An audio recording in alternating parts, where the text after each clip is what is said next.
Hello everyone and welcome back to the Horror Hut. Now, I know a lot of you use these videos to sleep, so before you drift off I thought it would be a fun idea if everyone can leave a comment to let me know where you are listening from in the world. Also like and subscribe if you are enjoying the episodes.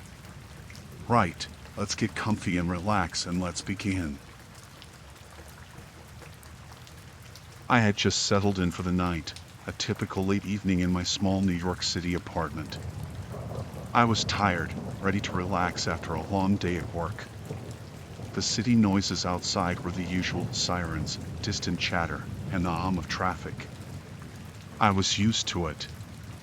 It was comforting in a way, a reminder that I wasn't alone in this massive city. Around 11:30 p.m., my phone rang. The number was unknown, and I usually don't pick up unknown calls, but something in me just decided to answer. On the other end was a man, his voice shaky and breathless. He kept saying, they're coming, you have to get out." It startled me, but I assumed it was a prank or someone who dialed the wrong number. I told him he had the wrong person and hung up. I went back to my routine, brushing it off, but about 10 minutes later, the phone rang again. Same number. I hesitated before answering, and the same man's voice was on the other end. This time he was more frantic, almost shouting, "Listen to me. They're coming for you. Get out now." I could hear heavy breathing, like he was running or hiding. It gave me chills, but I still thought it was some twisted joke. I hung up again, feeling a bit more uneasy. I tried to focus on something else, turning on the TV to distract myself, but the tension wouldn't go away. My eyes kept darting to the phone, half expecting it to ring again. And it did.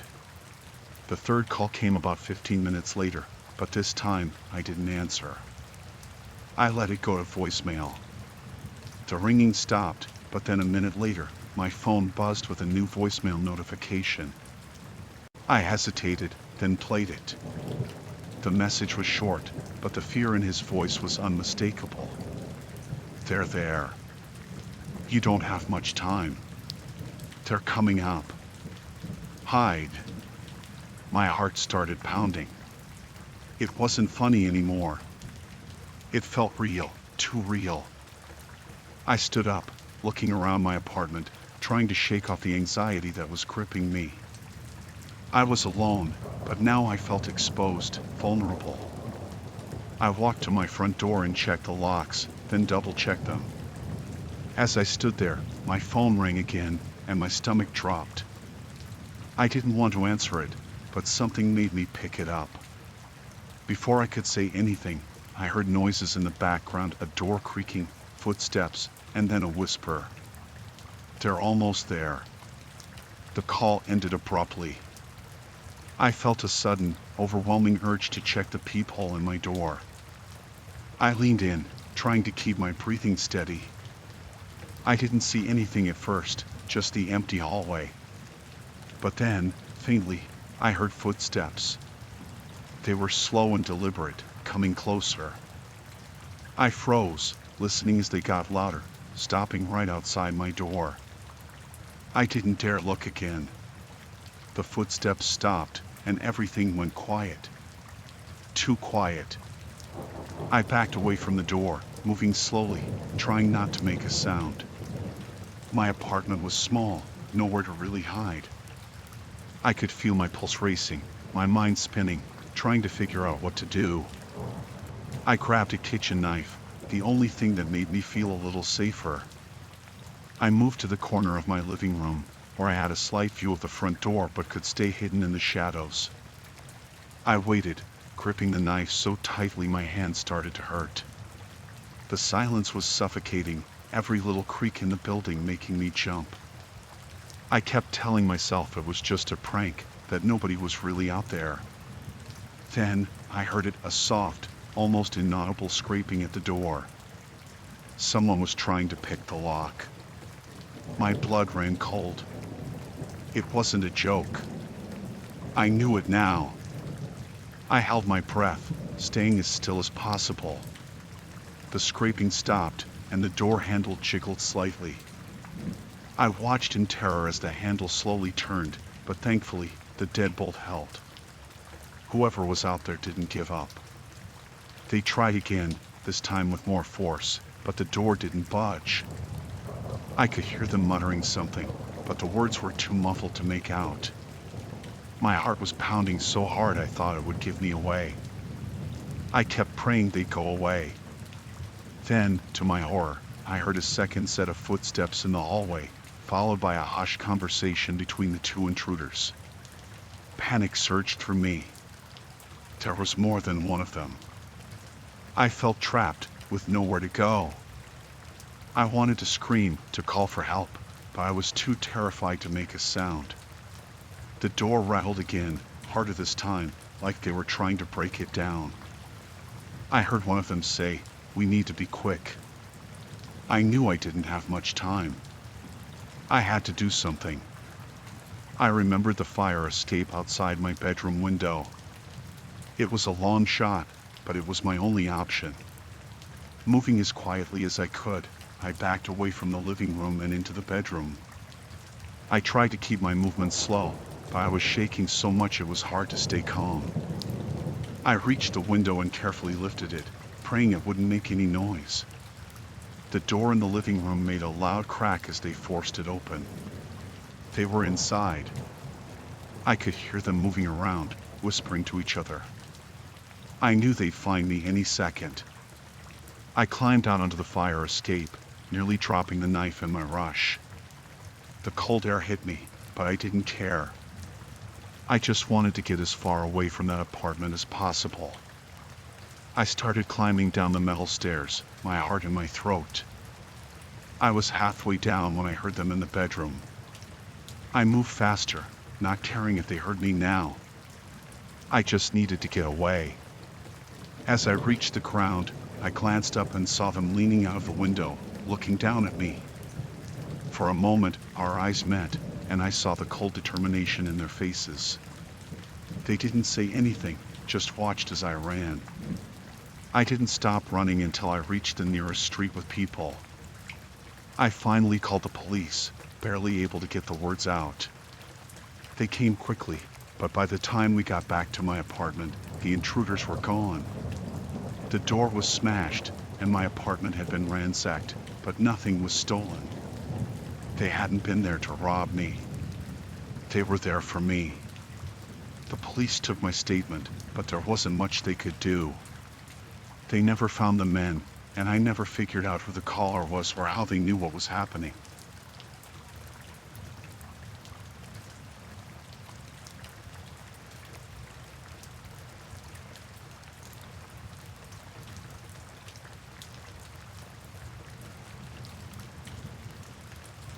When I got home from work that day, everything felt off.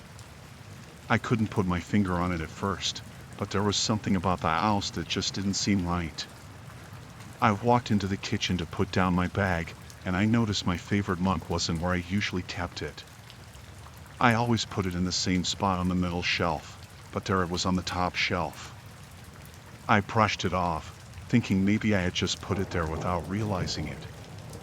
I moved into the living room, feeling a little uneasy, but trying to ignore it. My shoes by the door were turned the wrong way, toes pointing towards the wall instead of the door. That made me pause. I hadn't been rushing that morning, so I knew I had left them neatly. I told myself I was just overthinking things. It had been a long day, and I was probably just tired. I headed upstairs to change out of my work clothes. On the way, I passed the bathroom and saw that the towel on the rack was folded differently than I usually fold it. It wasn't much, just a little thing, but it stood out to me. I started to feel like I was losing it, like maybe I was just being paranoid. But then again, who would be in my house to move things around? When I got to my bedroom, the feeling got stronger. My bed looked too neat. I never make it that perfectly in the morning. I walked over to the closet to grab some clothes, but as I reached for the door handle, I hesitated. Something felt wrong. My hand hovered there, and for a second, I thought I heard a faint rustling sound inside. It was so quiet, I wasn't sure if I'd really heard it or if my mind was just playing tricks on me. I stood there for a moment, debating whether to open the door or just walk away. My heart started to race, and I could feel the blood pounding in my ears. I told myself it was nothing, that I was just being silly, but I couldn't shake the feeling that something was off. Finally, I took a deep breath and pulled the door open. At first, I didn't see anything, just my clothes hanging there like always. But then, in the corner, behind a long coat, I saw him. A man, crouched down, trying to make himself as small as possible. His eyes were wide, staring up at me, and for a split second, we just stood there, frozen. I couldn't move, couldn't scream. My mind was blank, trying to process what I was seeing. He was real, not some figment of my imagination. There was a stranger in my house, in my closet, just a few feet away from me. He moved first. He lunged at me, pushing me back. I stumbled and fell onto the bed, the breath knocked out of me. My instincts kicked in, and I scrambled to get up, to get away, but he was faster. He grabbed my arm, pulling me back, and I felt pure panic flood my body. I managed to pull away, running out of the bedroom and down the stairs. I could hear him behind me, his footsteps heavy and fast. I didn't stop to look back. I just ran, bursting out the front door and into the street. I kept running until I reached my neighbor's house, pounding on the door, screaming for help. My neighbor opened the door, looking confused and alarmed. I barely managed to get the words out, telling him someone was in my house. He called the police while I stood there, shaking, feeling like my legs were about to give out. The police arrived quickly, but it felt like hours. They went into my house, guns drawn, searching every room. They found him still in the house, hiding in the bathroom this time. They dragged him out, handcuffed, and I finally felt like I could breathe again. The officers told me that he had no weapons on him, but they didn't know what his intentions were. They took him away, and I was left standing there, staring at my house, feeling like I didn't even recognize it anymore. It wasn't safe, it wasn't my home. Not after this. I spent the night at my neighbor's, too scared to go back inside my own house. I kept replaying everything in my head, all the little signs I'd ignored, all the ways I'd convinced myself it was nothing. But it wasn't nothing. It was real, and it was terrifying. The next day, I went back to the house with a friend. I couldn't go alone. We checked every room, every closet, just to make sure. But the feeling didn't go away. Every little noise made me jump, every shadow felt like it was hiding something. I never found out how he got in or why he was there. The police said he was likely a drifter, someone who saw an opportunity and took it. But that didn't make it any easier to deal with. I kept thinking about what could have happened if I hadn't opened the closet door, if I hadn't run fast enough. I changed the locks, added security cameras, did everything I could to make the house feel safe again. But it never really did. I moved out a few months later, unable to shake the fear that someone else might be hiding, waiting for me to come home. I still have nightmares about it, about opening doors and finding someone there, someone who shouldn't be.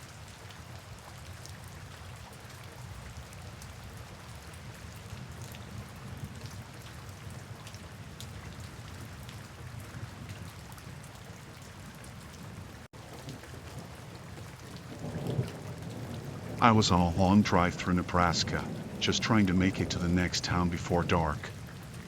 I'd been on the road for hours and needed a break, so when I saw a small diner off the highway, I pulled in. It was one of those places you don't see much anymore, a little rundown, with a faded sign and peeling paint. There were only a few cars in the lot, so I figured it would be quiet. Inside, it was just as old as it looked from the outside. The smell of greasy food hit me as soon as I walked in, but I didn't care. I was starving. I took a seat in a booth near the back, away from the few other people there. I like sitting alone, especially after driving for so long. The waitress came over, looking tired, and I ordered a coffee and a burger. As I sat there waiting, I noticed two men sitting in the booth behind me. I hadn't paid attention to them when I walked in, but now I could hear their voices, low and serious. I didn't mean to eavesdrop, but they were talking loud enough that it was hard not to hear. At first, it was just bits and pieces, nothing that made sense. But then one of them said something that caught my attention. "I told you, it's taken care of." "Nobody saw anything," the first man said. His voice was gruff, and I could tell he was trying to keep it down, but he was angry. "You better be right," the second man replied. He sounded nervous, like he was on edge. "If anyone finds out, we're screwed." I froze, my coffee halfway to my mouth. I didn't want to jump to conclusions, but it sounded like they were talking about something serious, something illegal. I tried to focus on my food, not wanting to draw any attention to myself, but my heart started pounding. I couldn't help but listen, my ears straining to catch every word. "They won't," the first man said, more confident now. "The body's gone, and the car's torched. No one's gonna find a damn thing." I felt a cold shiver run down my spine. My stomach turned, and suddenly I wasn't hungry anymore. They were talking about a murder, about covering it up. I needed to get out of there, but I didn't want them to know I'd heard anything. I tried to keep calm, to finish my coffee like everything was normal, but my hands were shaking. I reached into my pocket for some cash to pay and glanced around the diner. The waitress was busy with another table, and nobody else seemed to be paying attention to the men's conversation. I decided I'd just leave the money on the table and slip out quietly. Maybe they wouldn't even notice me. But as I stood up, one of the men spoke again. "Hold on," he said, his voice low but firm. I froze, my heart pounding in my chest. "You think that guy heard us?" I didn't dare turn around. I could feel their eyes on me, and I knew if I made any sudden moves, it would only make things worse. I tried to act normal, like I was just another customer leaving after a meal, but I could barely breathe. I placed the money on the table, my fingers trembling, and started to walk toward the door. As I reached the exit, I heard one of them say, "Let's find out." That was all it took. I pushed the door open and stepped outside, my legs feeling like jelly. I didn't look back, just headed straight for my car.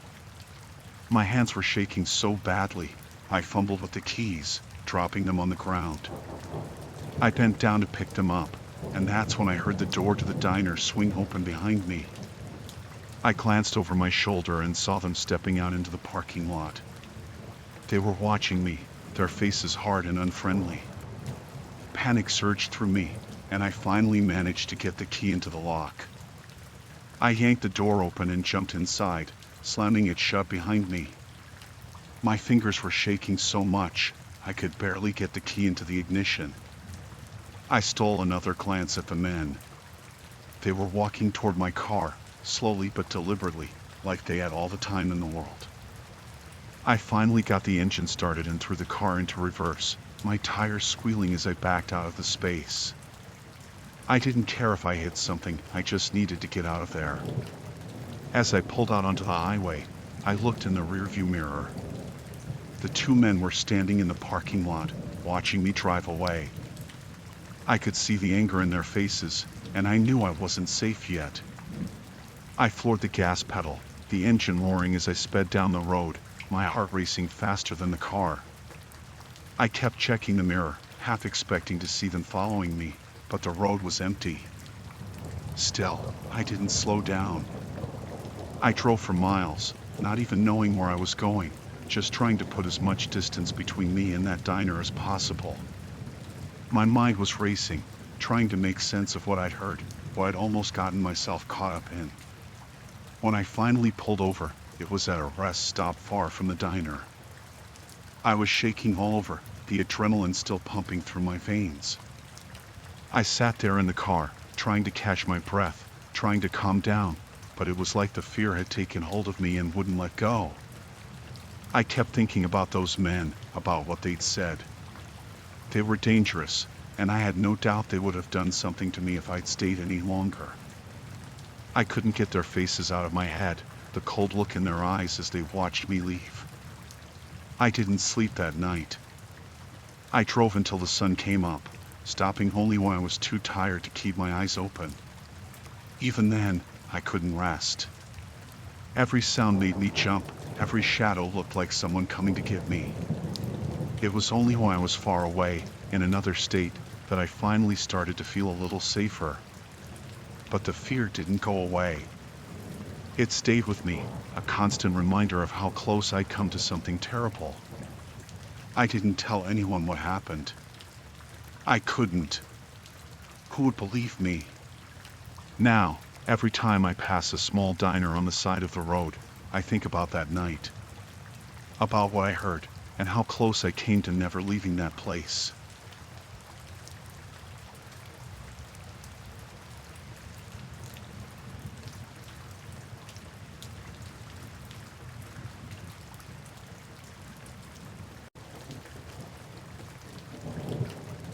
It started with a letter I found in my mailbox. It was a regular evening. I'd just gotten home from work, tired and ready to relax. I live in an old apartment complex in Illinois, nothing fancy but decent enough. That day, I grabbed my mail without thinking much of it and headed upstairs to my unit. When I sat down to go through the pile of bills and ads, I noticed one envelope that wasn't addressed to me. It was plain, just a name and apartment number, but neither were mine. The handwriting was neat, almost too neat, like someone had taken their time with it. The envelope had no return address, just my building's address and app 3C. I live in 4B, so I figured it was a simple mix-up. For a moment, I thought about leaving it by 3C's door, but then curiosity got the better of me. I'm not proud of it, but I opened the letter. Maybe I shouldn't have, but I did. The paper inside was just as plain as the envelope, but the words written on it weren't what I expected. They weren't friendly or mundane. They were terrifying. The letter described a crime in chilling detail, something violent, something cruel. It didn't say who had done it or where it happened, just the awful things that had been done to someone. It was sick, and the more I read, the more my hands started to shake. The words were written so matter-of-factly, like it was just business, like it didn't matter that someone's life had been ripped apart. My first thought was to throw it away, to pretend I'd never seen it. But then I remembered that it was meant for someone in 3C. Someone in my building was supposed to get this letter. I couldn't shake the feeling that whoever it was knew what was inside, that they were part of whatever this was. I shoved the letter back into the envelope and tried to calm down. I told myself it was probably some sick joke, some twisted prank. But that didn't make the knot in my stomach go away. I kept thinking about the details, about the way it was all written out so calmly. That night, I couldn't focus on anything else. I kept going back to the letter, reading it again and again, trying to make sense of it. I didn't know what to do. Should I take it to the police? Should I talk to whoever lives in 3C? But what if they were dangerous? What if they were the person who wrote it? It was getting late when I finally decided to just go to bed. I put the letter in a drawer and tried to forget about it. But sleep didn't come easy. I kept hearing every little noise in the building, every creak and shuffle. I was jumpy, on edge, waiting for something to happen, even though I didn't know what. Then, sometime around midnight, I heard it a loud banging on my door. My heart nearly stopped. At first, I thought I was imagining it, but then it came again, harder this time. Someone was out there, and they were angry. I didn't move. I couldn't. I just sat there in my bed, frozen, listening as the banging continued. They were shouting something, but I couldn't make out the words. My mind was racing, trying to figure out what to do. Should I call the police? Should I answer? But then, through the noise, I heard them say something that made my blood run cold. "Give me the letter," they screamed, their voice muffled but clear enough. They knew I had it. Somehow, they knew. I couldn't breathe. I didn't know how they knew, but they did. And they weren't going to leave until they got it back. The banging got louder, more desperate. They were practically throwing themselves against the door. I forced myself to move, to get out of bed. I grabbed the letter from the drawer and stood there, staring at the door. My hands were shaking so bad, I could barely hold the envelope. They kept banging, kept shouting. I knew I couldn't keep ignoring them. They'd break the door down if I didn't do something. So I did the only thing I could think of. I walked to the door, my heart pounding in my chest, and slid the envelope under it. The banging stopped immediately. For a moment, everything was dead silent. I could hear my own breathing, heavy and panicked, as I stood there, waiting. Then I heard the sound of the envelope being picked up, the rustle of paper as they checked it. I held my breath, praying they would just take it and leave. And after what felt like an eternity, I heard footsteps walking away, getting quieter until they were gone. I didn't move for a long time. I just stood there, staring at the door, trying to convince myself it was over. But the fear didn't go away. I kept thinking about how they knew, how they'd come right to my door. They knew I'd opened it, knew I'd seen what was inside. That night, I didn't sleep at all. I kept thinking about what was in that letter, about the person who was supposed to get it. I kept wondering what would happen next if they'd come back. I still don't know who they were, or how they knew I had it. The next morning, everything seemed normal again, like it had all been some terrible nightmare. But it wasn't. I couldn't shake the feeling that I was being watched, that someone was out there, waiting. I avoided 3C, took a different route out of the building, anything to keep from crossing paths with whoever lived there. I never told anyone about it. I didn't know how to explain what happened, and I was too scared to find out more. I just wanted to forget it, to move on, but it's not that easy. I keep looking over my shoulder, keep listening for any sign that they're still out there. I don't know what was in that letter, not really. But whatever it was enough to bring someone to my door in the middle of the night. Enough to make them desperate, enough to make them dangerous. And now, every time I walk past 3C, I wonder who's behind that door and what they're hiding.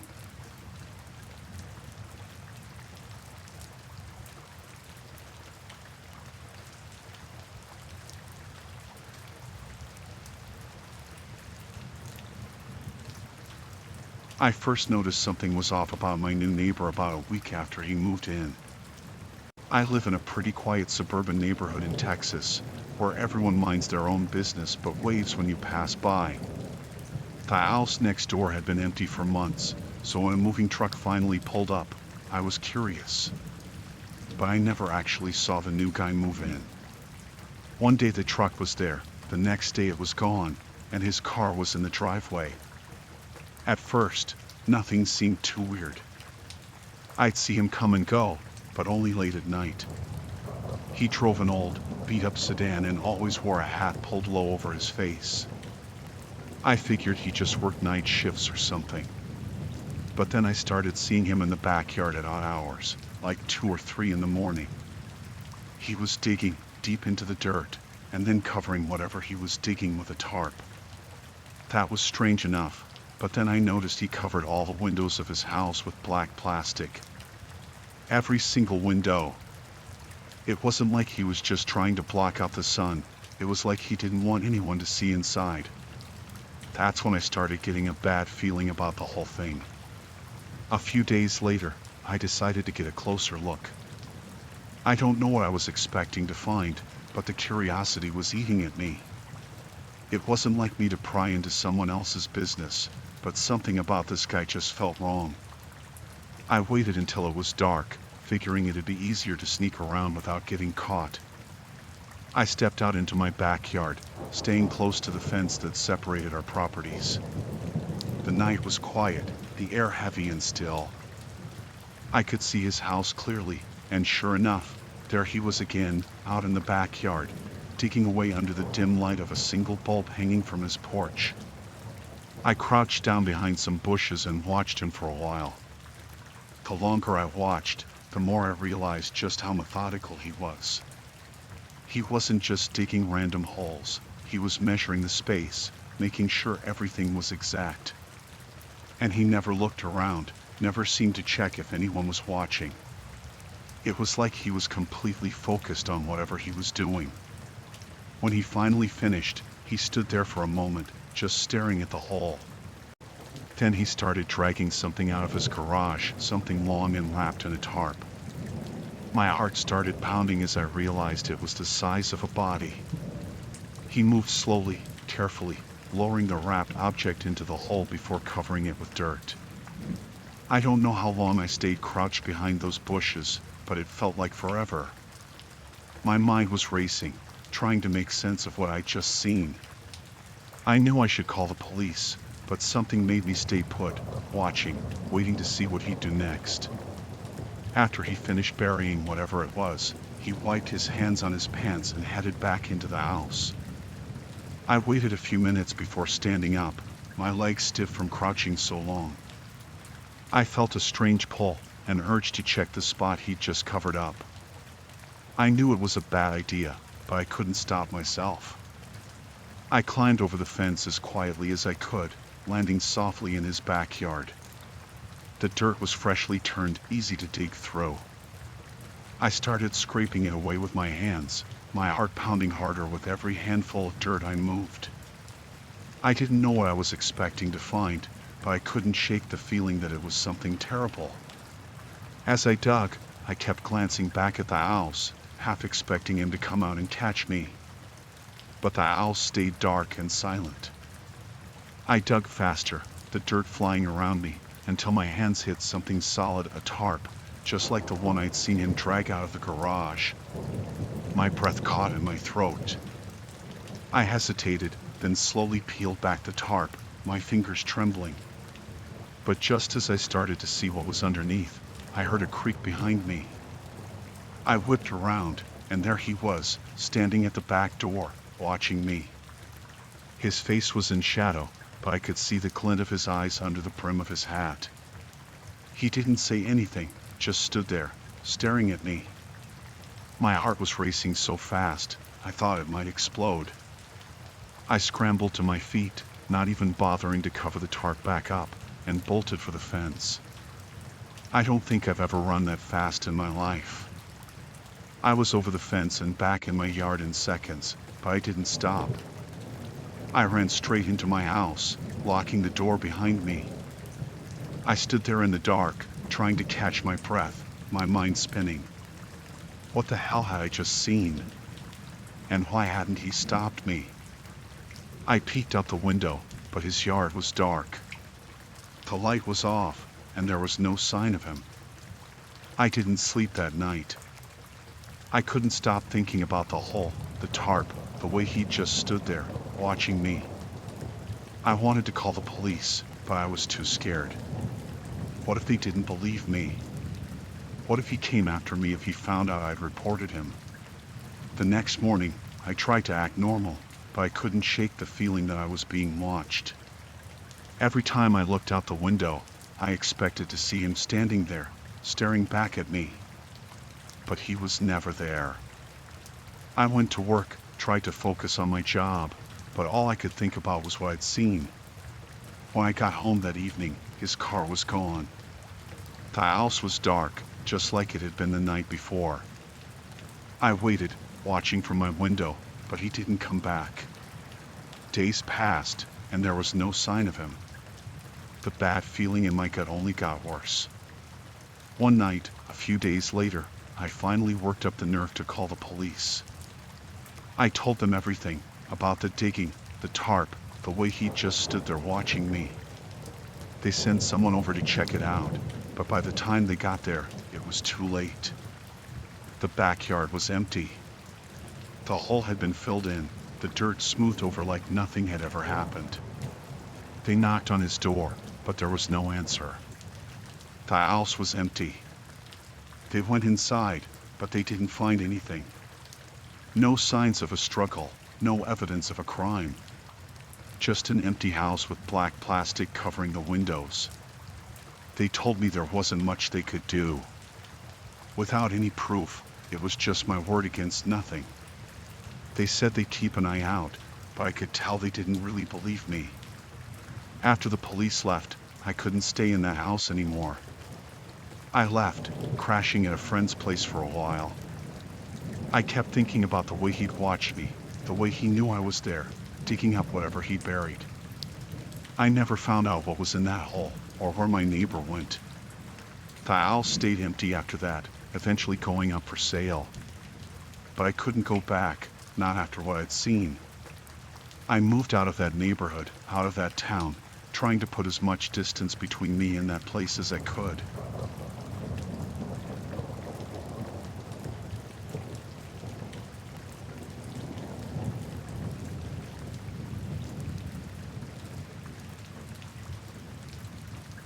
I parked my car in the underground garage just after 11 p.m. It was one of those big, concrete structures, the kind that seemed to swallow up sound. The echoes of my footsteps bounced off the walls as I walked to the elevator. The place was nearly empty, just a few cars scattered around, most of the lights flickering or dim. It had that stale smell, like exhaust and old rainwater, and it always gave me the creeps.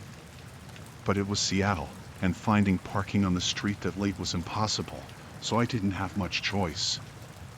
I had gone out with some friends for dinner, nothing crazy. When I came back to the garage, it was even quieter than before, like the whole place was holding its breath. I stepped off the elevator on the lower level, where I'd left my car. My heels clicked on the concrete, and the sound seemed way too loud in the silence. I looked around, expecting to see my car just where I left it, but it wasn't there. I stood there for a moment, confused. Maybe I was just on the wrong level? That had to be it. I walked down the row, checking the other side, but my car wasn't anywhere. My heart started to race a little. It was a stupid mistake to make, but I was sure I'd parked here. I was tired, though. Maybe I was just mixed up. I went back to the elevator and tried another level, but again, no car. That uneasy feeling in my stomach started to grow. I knew I hadn't been wrong. I could picture exactly where I'd parked, right by that flickering light near the far wall. But the space was empty. I pulled out my phone, thinking I'd call someone, but the signal was terrible down there. The bars kept flickering in and out. I tried to stay calm, telling myself it was just a mix-up, maybe a towing mistake or something. I started walking around the garage, checking every row, but each one was empty, just shadows and cold concrete. As I walked, I noticed something that made my skin crawl. In one of the darker corners, just past a broken light, I saw movement. It wasn't much, just a shift in the darkness, like someone was standing there, watching me. I froze, squinting into the shadows, but I couldn't see anything clearly. The hairs on the back of my neck stood up, and I felt a cold sweat break out on my skin. I tried to shake it off, telling myself I was just being paranoid. But the feeling wouldn't go away. I kept glancing back, half expecting to see someone step out of the darkness, but the corner stayed still. I picked up my pace, my heels clicking faster on the concrete. I just wanted to find my car and get out of there. I reached the far end of the garage and turned around, thinking maybe I'd missed something. That's when I saw him. A man was standing a few rows over, just barely visible under one of the dim lights. He was tall, dressed in dark clothes, and he was looking right at me. My heart nearly stopped. I couldn't see his face clearly, but there was something about the way he stood, so still, that made my blood run cold. For a second, I thought about calling out to him, asking if he'd seen anything, but something in my gut told me not to. Instead, I turned and walked quickly in the opposite direction, hoping he'd just leave me alone. I didn't hear any footsteps, but I felt like he was following me, like his eyes were boring into the back of my head. I kept walking, trying to stay calm, but my mind was racing. I needed to find my car, get to safety. I checked every row, every corner, but the garage was like a maze, and I felt more lost with every step. The man was nowhere to be seen now, but that just made it worse. I knew he was still there, somewhere in the shadows, watching. My breath was coming faster, and I could feel panic rising in my chest. I was trying to think of a plan, something that would get me out of this. I decided to head for the exit. Maybe I could find a security guard or someone who could help. But as I got closer to the exit, I saw the same man standing by the doors, waiting. He was closer now, and I could see his face. It was blank, almost expressionless, but there was something cold in his eyes that sent a shiver down my spine. I stopped in my tracks, not sure what to do. He didn't move, just stood there, blocking my way out. I turned and walked quickly back into the garage, not caring about the noise my shoes made anymore. My only thought was to get away from him. But the deeper I went, the more lost I felt. The walls seemed to close in, the shadows growing darker, thicker. My car was nowhere to be found, and I knew I was running out of time. I heard footsteps behind me, soft at first, then louder. He was following me. I broke into a run, not caring if he heard me. My heels clacked against the concrete as I sprinted down the rows, my breath coming in ragged gasps. I didn't dare look back, too scared of what I might see.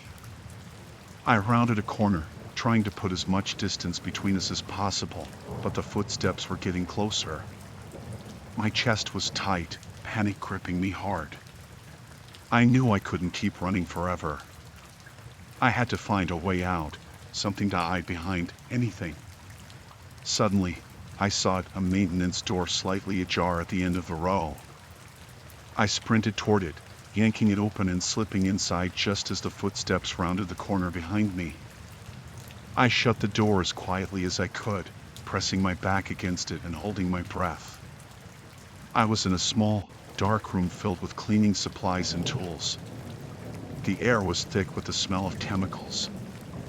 I listened, straining to hear anything outside, but all I could make out was my own heartbeat pounding in my ears. I stood there, frozen, for what felt like hours.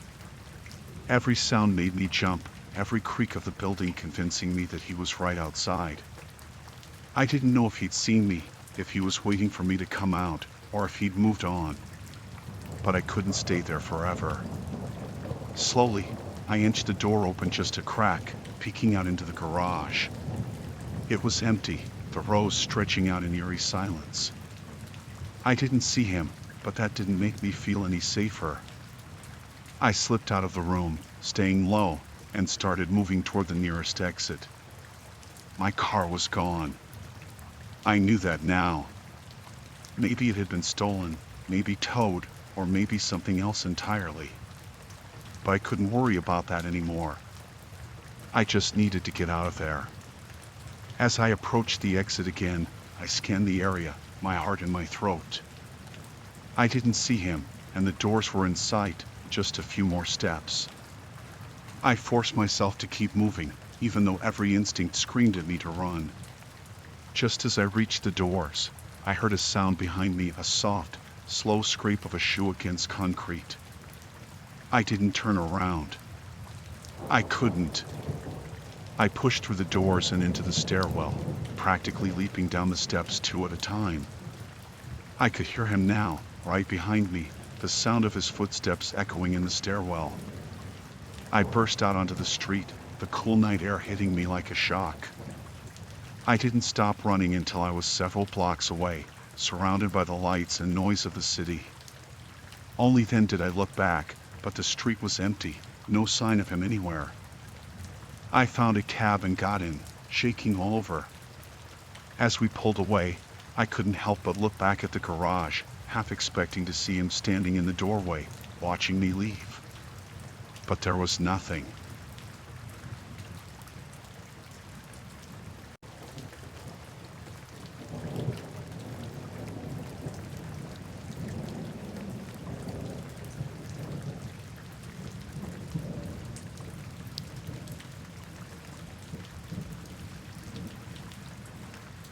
I was driving through Oregon, just passing through on a long road trip. It was getting late, and I'd been on the road for hours without a break, so when I saw a sign for a rest area, I figured I'd stop. It was one of those small, out-of-the-way spots, just a couple of picnic tables and a restroom building, surrounded by trees. There wasn't another car in sight, but I didn't think much of it. The place seemed deserted. I parked my car and got out, stretching my legs before heading to the restroom. The air was cool, and everything was quiet, except for the faint rustling of leaves in the wind. The building looked old, worn down, but I didn't care.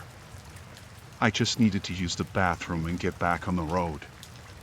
I pushed open the heavy door and stepped inside.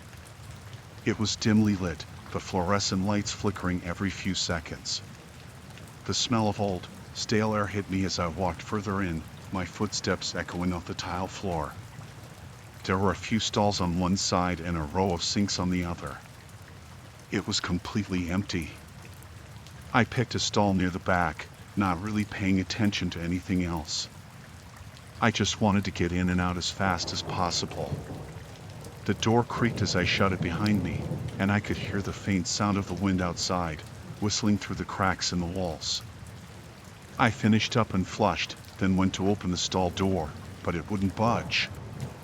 I pushed harder, thinking it was just stuck, but it still wouldn't move. That's when I realized something was wrong. I hadn't locked it, so there was no reason for it to be jammed like that. I tried again, harder this time, but it didn't move an inch. My heart started pounding, a cold sweat forming on my forehead.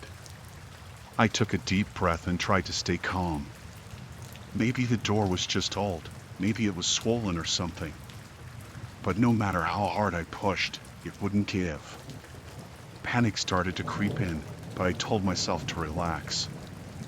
I decided to crawl under the door, but as I crouched down, I heard voices outside, muffled but clear enough to make out some words. They were talking about me. I froze, my heart skipping a beat as I listened. There were at least two of them, maybe more, their voices low but tense. I couldn't hear everything, but what I caught was enough to send a chill down my spine. When he comes out. Not yet. Don't mess this up. They were waiting for me. I didn't know who they were or what they wanted, but it was clear that whatever they had planned, it wasn't good. I pressed my ear to the stall door, trying to make out more, but the voices faded, and I couldn't hear anything except the pounding of my own heart.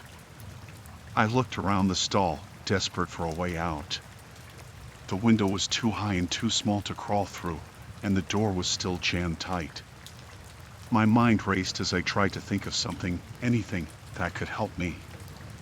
I thought about calling for help, but my phone was in the car, and even if I had it, I doubted there'd be a signal out here. I stood there, trapped, every second feeling like an hour. The voices outside started up again, louder this time, closer. They were arguing, and I caught the tail end of a sentence that made my blood run cold. Should just break it down. I knew I didn't have much time. They were getting impatient, and it wouldn't be long before they decided to force their way in. I looked around the stall again, and that's when I saw it, a small vent near the floor, just big enough for me to crawl through if I could break the cover off. I hurried over to it, my hand shaking as I tried to pry the cover off with my fingers. It was rusted and loose, but it wasn't coming off easily. The voices outside grew louder, more agitated. I could hear footsteps now, pacing back and forth, and the sound of something heavy being dragged across the floor. I knew I didn't have much time. I gave the vent cover one last yank, and it finally gave way, the metal screeching as it came loose. I didn't waste a second. I dropped to the floor and started crawling through the narrow space, the metal edges scraping against my skin as I wriggled through. The vent was tight, claustrophobic, and I could barely move. I could hear the voices getting closer, their footsteps echoing in the restroom. I crawled faster, pushing myself through the cramped space, my heart pounding in my chest.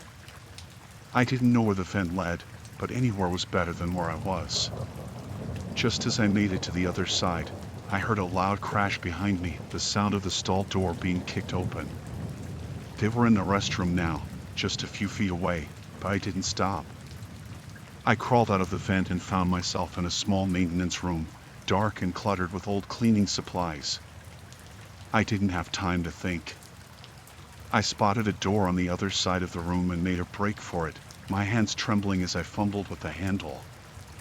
I could hear them behind me, their voices angry now, shouting at each other. The door finally gave way, and I burst out into the cool night air. I didn't stop running until I reached my car. My hands were shaking so badly that it took me a few tries to get the key in the ignition. I didn't look back as I sped out of the rest area, the tires screeching on the pavement. My heart was racing, and I couldn't stop shaking, the fear still gripping me tight. I didn't stop driving until I was miles away, the rest area far behind me. Even then, I kept checking the mirrors, half expecting to see them following me. I never did.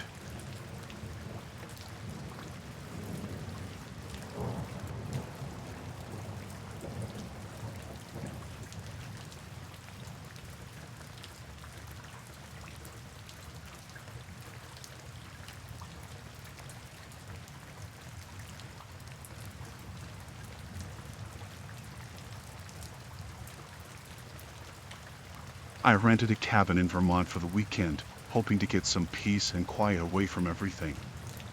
It was in the middle of the woods, really secluded.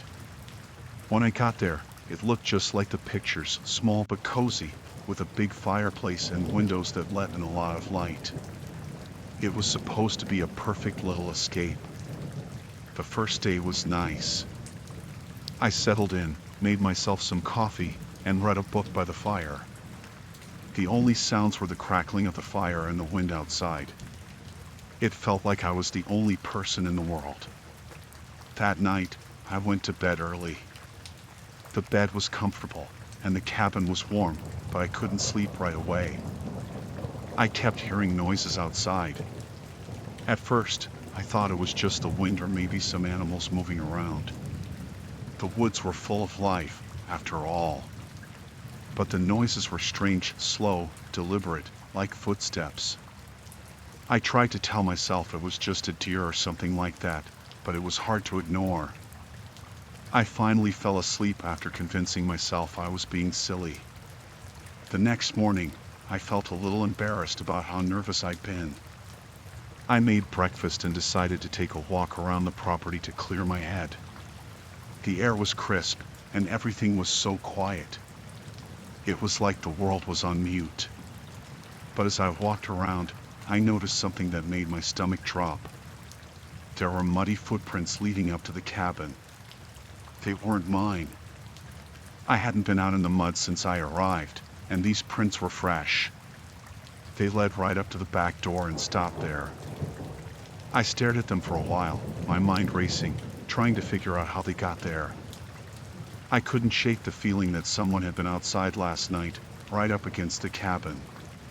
It made the hairs on the back of my neck stand up.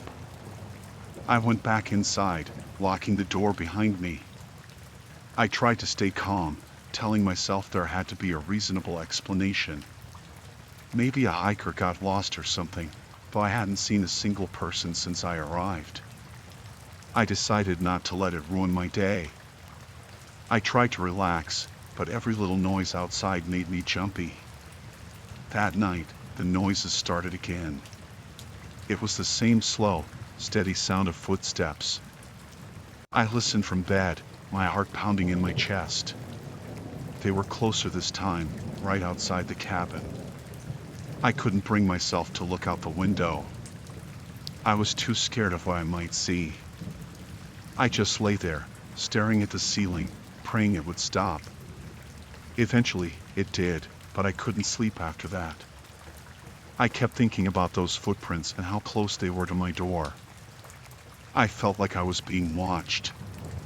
I got out of bed and double-checked all the locks on the doors and windows, but it didn't make me feel any safer.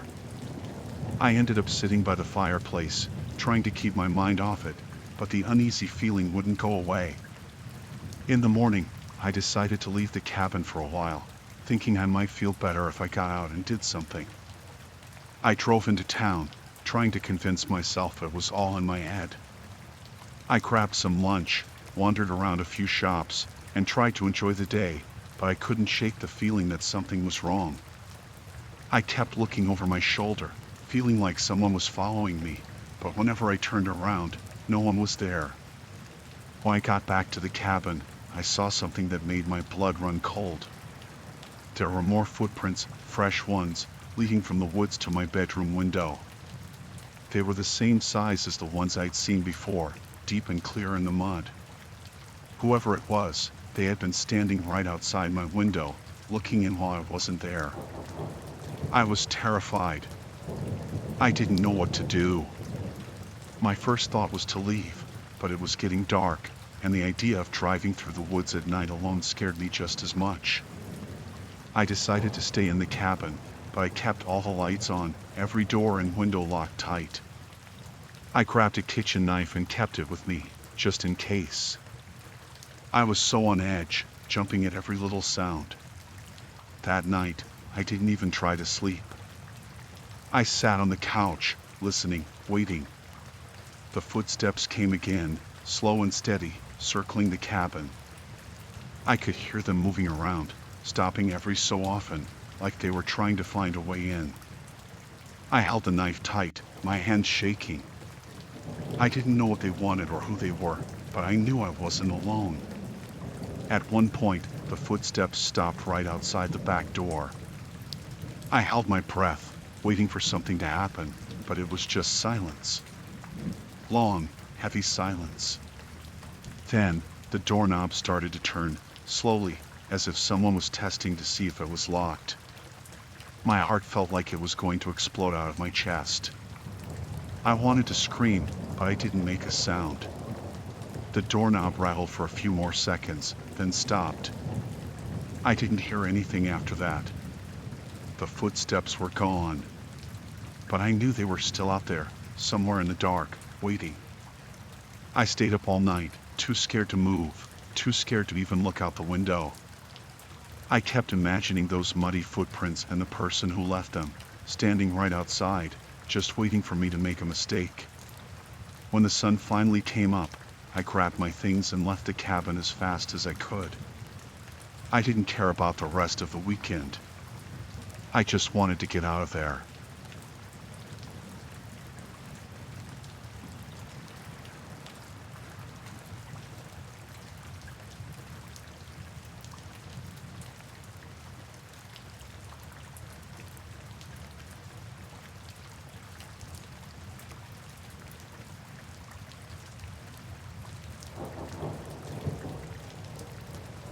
I went for a jog last night. It was late, probably around 10:30. I needed to clear my head, you know? Work had been stressing me out, and I just needed to get out of the house. The park near my place is usually pretty quiet at that time. It's got a few dim streetlights, but mostly it's just a glow from the city in the distance. I figured it would be a good place to think, no distractions. The air was cool, and the paths were empty. It was peaceful at first, just the sound of my shoes hitting the pavement and the occasional rustle of leaves. I felt a little better as I settled into a rhythm. There's something about the steady pace of running that helps me sort out my thoughts. After a while, I noticed something strange. I couldn't put my finger on it at first, but something felt off. I glanced over my shoulder and didn't see anything, so I kept going, but I couldn't shake the feeling that I wasn't alone. The hairs on the back of my neck stood up. I thought I heard footsteps behind me, but when I stopped to listen, they stopped too. I stood there, catching my breath, listening hard, but all I could hear was my own breathing. I shrugged it off and started running again, but that feeling came back almost immediately. It was like someone was matching my pace, just out of sight. I kept telling myself it was nothing, maybe just the echo of my own footsteps or a stray animal in the bushes, but it didn't feel right.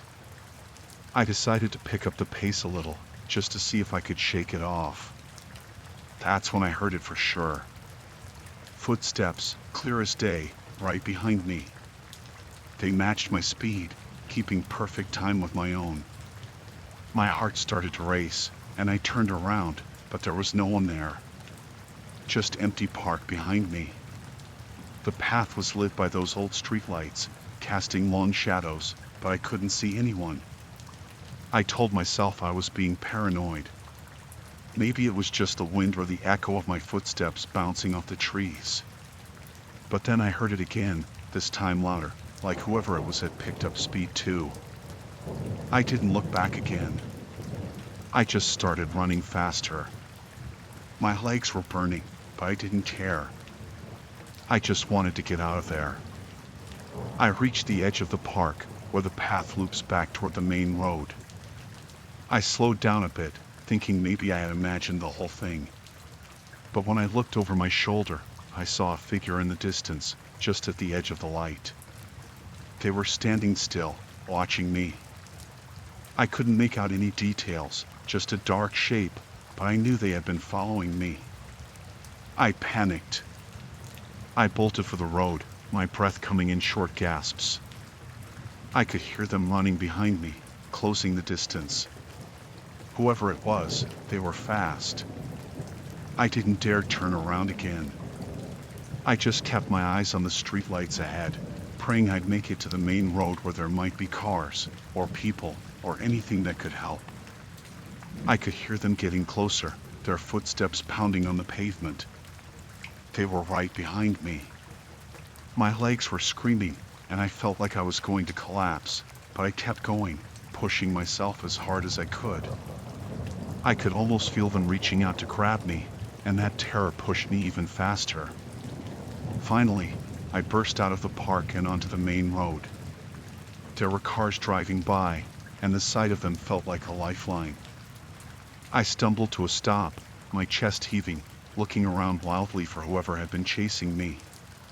But there was no one there. The park was dark and empty behind me. I stood there under the streetlight, shaking and drenched in sweat, but the figure was gone. I didn't stick around to see if they'd come back. I ran home as fast as I could, constantly looking over my shoulder, expecting to see that dark figure again. But the streets were empty. By the time I got back to my apartment, my hands were trembling so badly I could barely get the key in the door. I locked myself inside and collapsed onto the couch, trying to catch my breath. My heart was still racing, and I couldn't get the image of that figure out of my head. I kept hearing those footsteps in my mind, pounding behind me, getting closer and closer. I didn't sleep that night. Every time I closed my eyes, I saw the figure standing there, just watching me from the shadows. I kept the lights on, checking the windows every few minutes to make sure no one was outside. I felt like I was losing it, like maybe I'd imagined the whole thing, but it was so real. The next day, I called in sick to work. I couldn't shake the feeling that something was wrong, that whoever was in the park might still be out there, watching me. I kept the curtains drawn and stayed inside all day, too scared to go out. Every little noise made me jump, and I couldn't stop thinking about those footsteps chasing me through the park.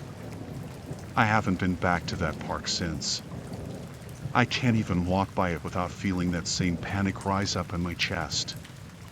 I keep telling myself it was just some creep messing with me, but it doesn't help. I can't forget how fast they were, how close they got. I've tried going for runs in different places, but I can't shake the fear that someone's following me. I'm constantly looking over my shoulder, listening for footsteps that aren't there.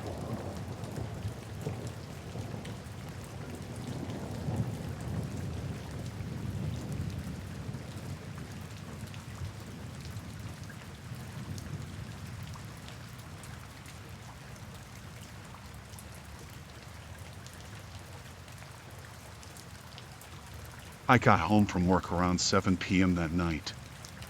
I was too tired to cook, so I decided to order some food. There's this little Thai place I always order from, and their delivery is usually pretty quick. I placed the order through the app, a simple pad thai and some spring rolls, nothing fancy. About 30 minutes later, I heard a knock at the door. It was sooner than I expected, but I figured maybe they weren't too busy. I opened the door, and there was a guy standing there with a plastic bag. He looked like a typical delivery guy, worn-out jacket, cap pulled low over his face. He didn't say much, just handed me the bag. I thanked him, but he didn't leave right away. He just kind of stood there for a moment, looking at me. I felt a little uneasy, but I didn't think much of it at the time. He finally turned and walked away, and I closed the door. I remember feeling a bit off, like something wasn't right, but I shook it off and went to the kitchen. I put the bag on the counter and opened it up. But when I looked inside, I was confused. There was no food, just a couple of old newspapers stuffed inside. I thought it was some kind of mistake or maybe a prank. I was annoyed, so I picked up my phone to call the restaurant. Before I could dial, there was another knock at the door. It was loud, urgent, like someone was in a hurry. I froze for a second, a weird feeling creeping up my spine. I went to the door, and without thinking, I opened it. The same guy was standing there. He didn't have the bag this time, and he didn't look like he was in a hurry to leave. His cap was lower, almost hiding his eyes. I asked him what was going on, where my food was, but he didn't answer. Instead, he pushed the door open wider and stepped inside. I backed up, stunned. I remember thinking this couldn't be happening. He wasn't supposed to come in. Delivery guys don't just walk into your apartment. My heart started racing, but I didn't want to panic. He looked around like he was checking the place out. My brain was screaming at me to do something, to say something, but I couldn't get any words out. I just stood there, frozen, as he wandered into my living room. I asked him to leave, trying to keep my voice steady, but he didn't even look at me. He walked around, picking up random things, my keys, a magazine, even a picture frame. He wasn't in a hurry, and that scared me more than anything. It was like he knew he had all the time in the world, like he wasn't worried about me trying to stop him. Finally, I snapped out of it and demanded he leave. I tried to sound tough, but my voice shook. He looked at me then, really looked at me, and I saw his face for the first time. There was something wrong with his eyes, something cold and empty. He smiled, but it wasn't a friendly smile. It was more like he was amused, like he knew I was scared. He put the picture frame down and walked towards me. I backed up until I was against the wall. My mind was racing, trying to figure out what to do. I didn't have my phone with me, it was still on the counter in the kitchen. I didn't know if I should run or scream or try to fight him off. He stopped just a few feet away from me and tilted his head like he was thinking about something. Then, without saying a word, he turned and walked out of the apartment. He didn't run, didn't slam the door, just walked out like nothing had happened. I stood there, shaking, trying to process what had just happened. When I finally moved, I ran to the door and locked it, my hands trembling so badly I could barely turn the lock. I grabbed my phone and called the restaurant, but they said no one had been sent out yet. My order was still being prepared. I hung up and called the police. When they arrived, they didn't find anything. No sign of forced entry, no fingerprints, nothing. They took my statement, but I could tell they didn't think it was a big deal. Just some weirdo, they said, probably harmless. They promised to keep an eye out, but I knew they wouldn't find him. That night, I didn't sleep. I kept thinking about the way he looked at me, like he was sizing me up, trying to decide what to do. I kept hearing that knock on the door, over and over in my head. Every little noise made me jump. I didn't feel safe in my own home anymore. I started staying with a friend after that, too scared to be alone in the apartment. I haven't been back since. I know it sounds crazy, but I can't shake the feeling that he's still out there, watching, waiting for the right moment to come back. I keep thinking about that smile, that empty look in his eyes, and I know I'll never forget it. I don't know what he wanted, or why he chose me, but I'm just glad I got out of there before he did anything worse. I don't know what would have happened if I hadn't finally found my voice, if I hadn't demanded he leave. I just hope I never see him again.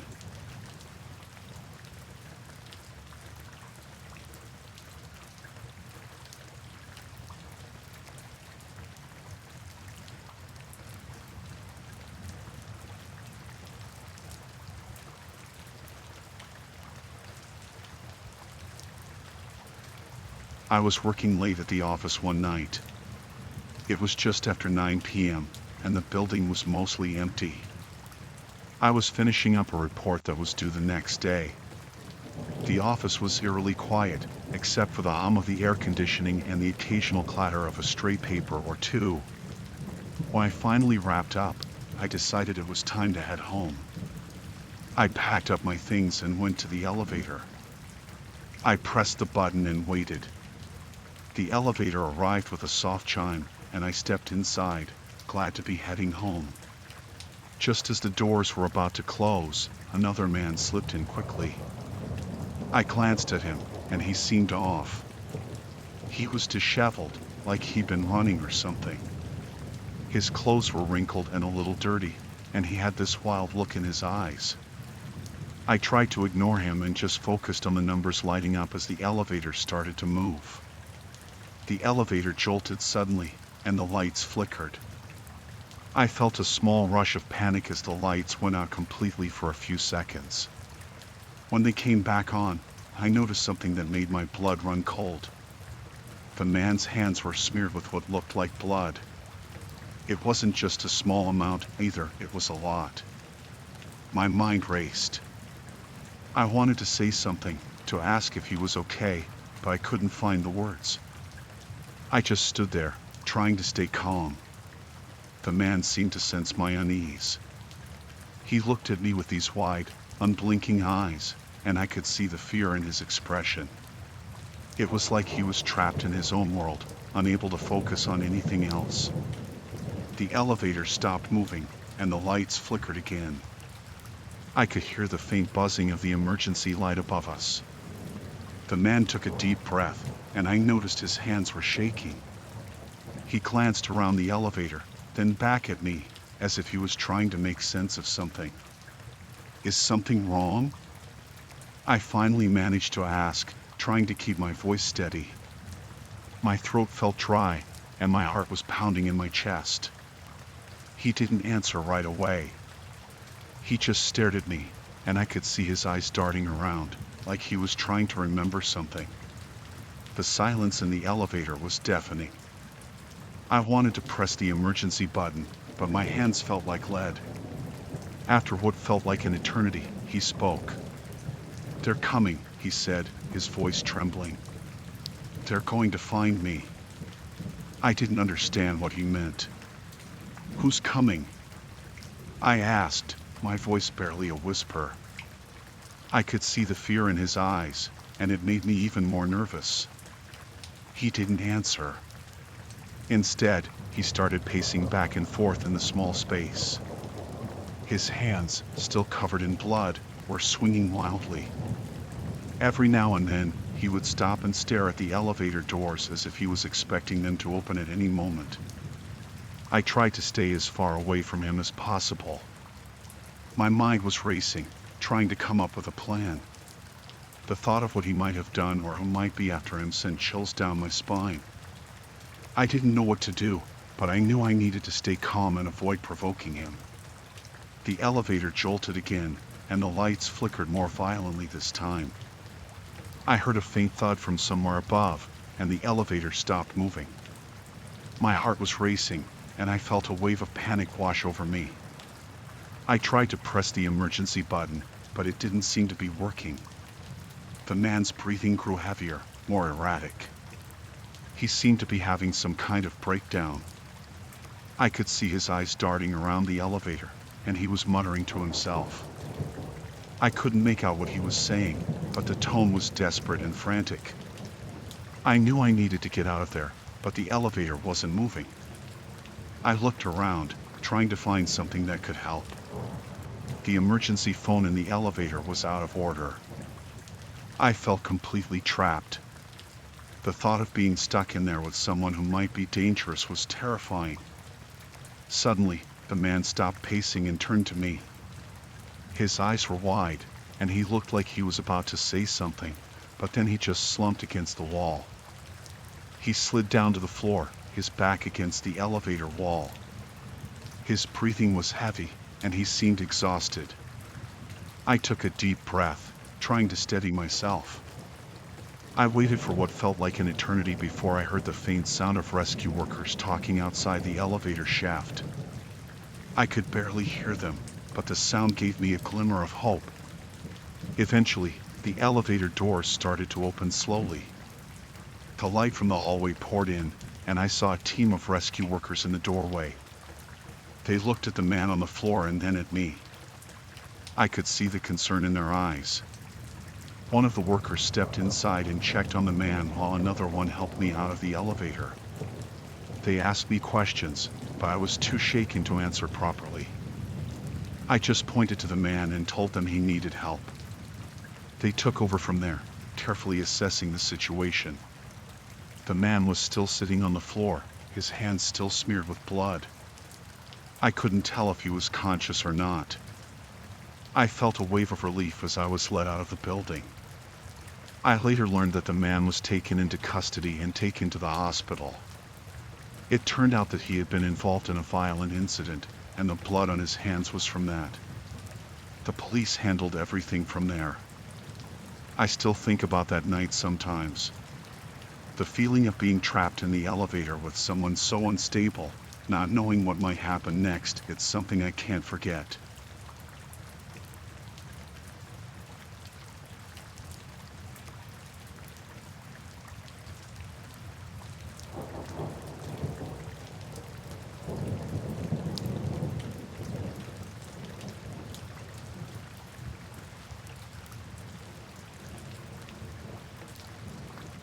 It was a few months ago, late summer in Arizona. I was driving down this deserted road, heading home from a long day at work. It was past dusk, and the sun had already dipped below the horizon. The only light came from my headlights cutting through the darkness. The road stretched out for miles with hardly any traffic. I was used to the isolation, but that night, it felt more intense. As I drove, I saw a figure on the side of the road. A man was standing there with a thumb out, clearly hitchhiking. I hesitated at first, but I couldn't ignore the thought of someone being out there alone in the dark. I pulled over, and he got in. He seemed normal at first, just an average guy in his late 20s or so.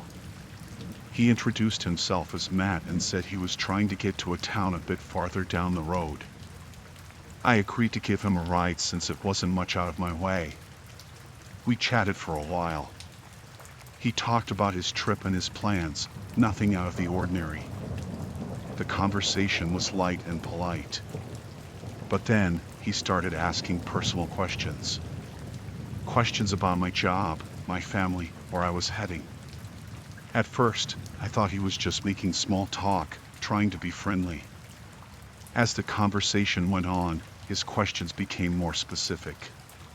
He asked about my house, the neighborhood I lived in, and how long I had been living there. I found it odd but brushed it off as harmless curiosity. I gave vague answers, hoping to steer the conversation elsewhere. Then he said something that made my skin crawl. He mentioned knowing about the new dog I had just adopted. I hadn't told him anything about my dog. I hadn't even mentioned getting one recently. My heart started racing. I asked him how he knew about it, and he just smiled and shrugged. "You talk about it sometimes," he said. "It's not hard to pick up on." I tried to keep my voice steady. "I don't talk about my personal life much." I was trying to stay calm, but his casual tone was making me uneasy. The questions continued, and he seemed to know things he shouldn't. He talked about my recent vacation, which was supposed to be a secret. My anxiety grew with each word. I decided it was time to cut the conversation short. I told him I was feeling tired and needed some quiet.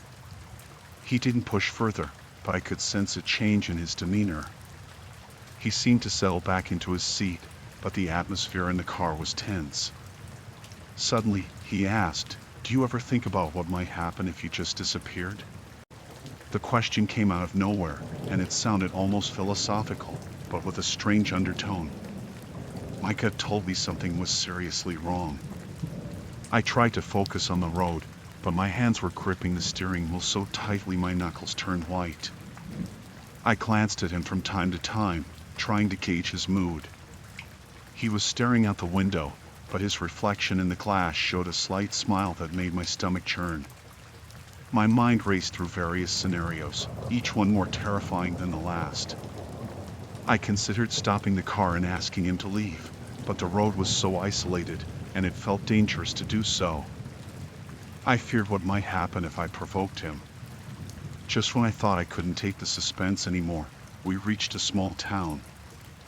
I slowed down and pulled over to the side of the road, near a gas station. I turned to him and said, "This is where you get off. It's not far from where you want to go." He looked at me, and for a moment, his expression softened. "Thanks for the ride," he said, but his eyes still held that unsettling glint. He got out of the car slowly, still keeping his gaze on me. As he closed the door, I noticed he left a small envelope on the seat. My heart pounded as I watched him walk away, disappearing into the shadows. Once he was out of sight, I picked up the envelope, my hand shaking. It was addressed to me, but there was no return address. I decided to open it later when I was somewhere safe. I drove away quickly, my mind racing. I felt like I had narrowly escaped something horrible. Once I was home, I locked all the doors and sat down with the envelope. Inside was a single sheet of paper with a message written in a neat but chilling handwriting. The message read, "It's not over. You'll see me again. Until then, take care of that dog." I had no idea who he was or what he wanted, but I knew I had to take it seriously. I reported the incident to the police and showed them the note. They took it seriously but said they couldn't do much without more information. I still think about that night. I haven't picked up any more hitchhikers since then, and I make sure to be extra cautious when driving alone.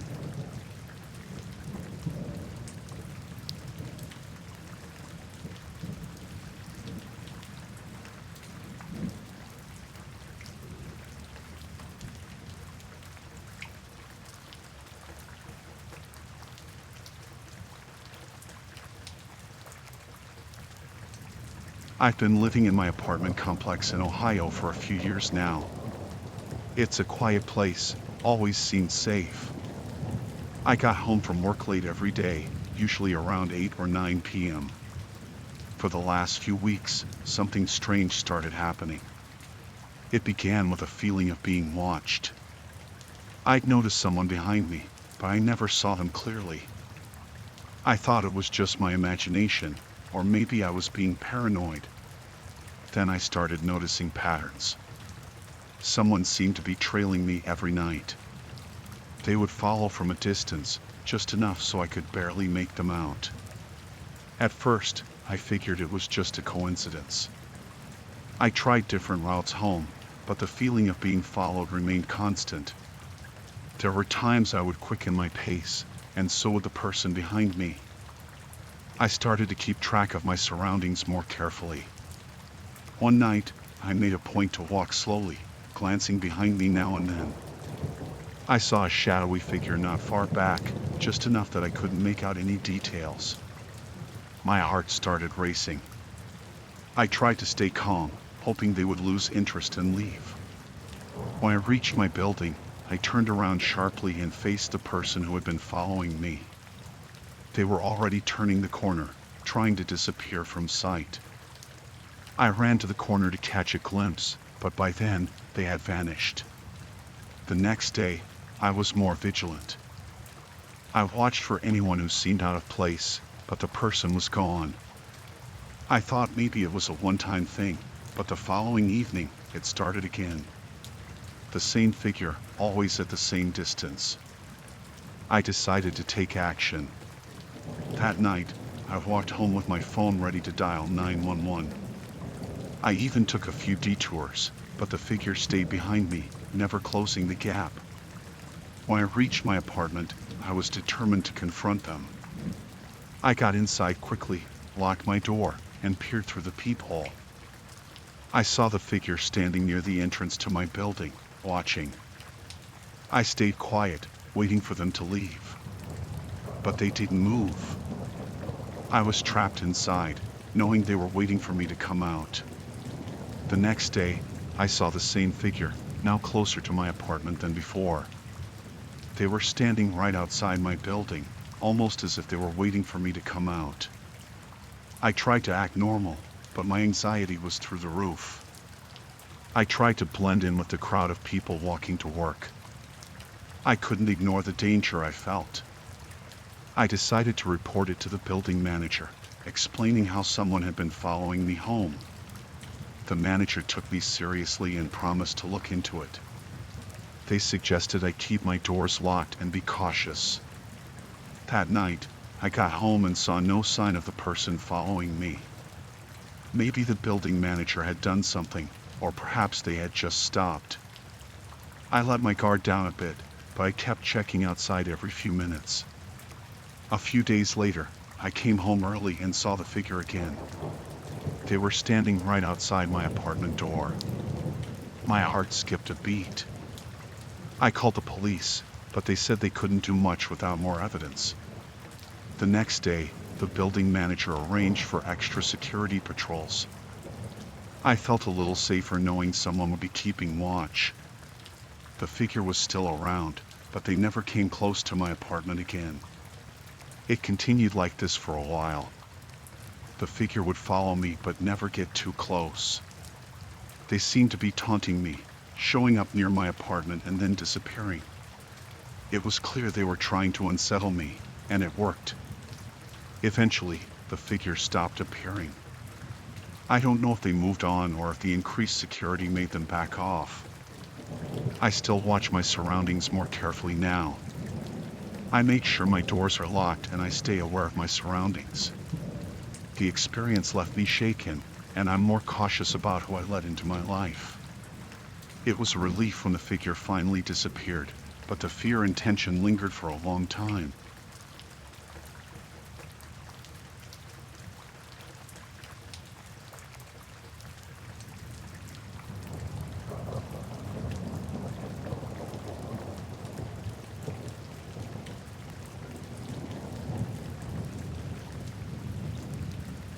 I was house sitting for my parents while they were away on vacation. Their house is in a quiet part of Pennsylvania, surrounded by trees and hills. It was supposed to be a peaceful week. The first few days went by without incident. I took care of the mail, watered the plants, and kept the house in order. One night, as I was getting ready for bed, I heard footsteps coming from upstairs. I paused, thinking it was just the house settling. But the sounds continued, slow and deliberate. I went upstairs to check, but there was no one there. I checked all the rooms, even the bathroom, and found nothing out of the ordinary. The footsteps seemed to stop, so I went back downstairs. I told myself it was probably just my imagination or some noise from the old house. I locked up, turned off the lights, and went to bed. The noise did not come back that night, and I managed to sleep, though I woke up a few times feeling uneasy. The next morning, I was making coffee when I noticed the attic door was open. I don't remember ever seeing it open before. The attic was a place I had never really explored. My parents kept it locked up for as long as I could remember. It was strange that it was open now. I went to the attic door, which was at the end of the hall. The door was heavy and dusty. I pushed it open slowly, revealing a steep, narrow staircase leading up to the attic. The light in the hallway didn't reach very far up there, so it was dark. I hesitated, but my curiosity got the better of me. I grabbed a flashlight from the kitchen and made my way up the stairs.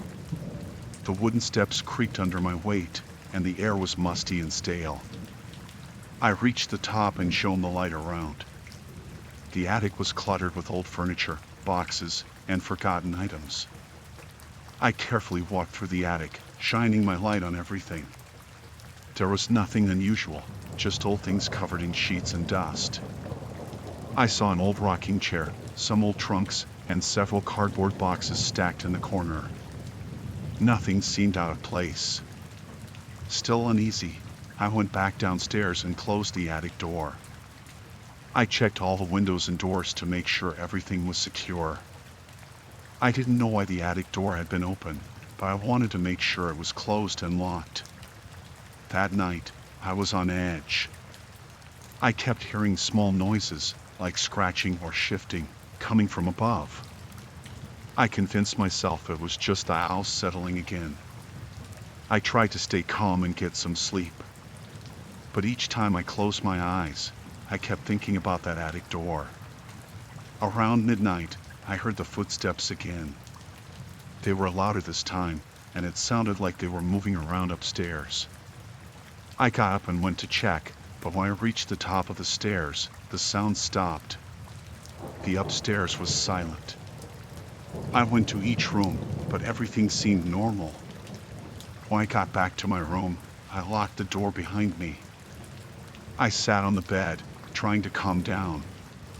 The noises didn't come back, and eventually, I fell asleep, though it was a restless night. The next morning, I found the attic door open again. It was almost as if someone had been up there during the night. I went up to check once more, but there was nothing different. The attic was as I had left it. I felt a chill run down my spine as I closed the door again. I called my parents and told them about the noises and the open attic door. They were concerned but reassured me that the house was old and creaky. They suggested I check the locks and make sure everything was secure. I agreed and spent the rest of the day making sure the house was as secure as possible. That night, I made sure to lock the attic door tightly. I even put a small chair against the door just in case. I went to bed, trying to ignore the fear that had settled in my stomach. The next few nights were uneventful. I didn't hear any more footsteps or strange noises. It was as if whatever had been bothering me had finally stopped. My parents returned home, and I was relieved to hand the house back to them. I never mentioned the noises or the attic door to them. They had enough to worry about, and I didn't want to add to their stress. I was just glad that my time house sitting was over and that I could go back to my own place. Looking back, I'm still not sure what was going on. Maybe it was just an old house making odd noises. Or maybe someone had been trying to scare me.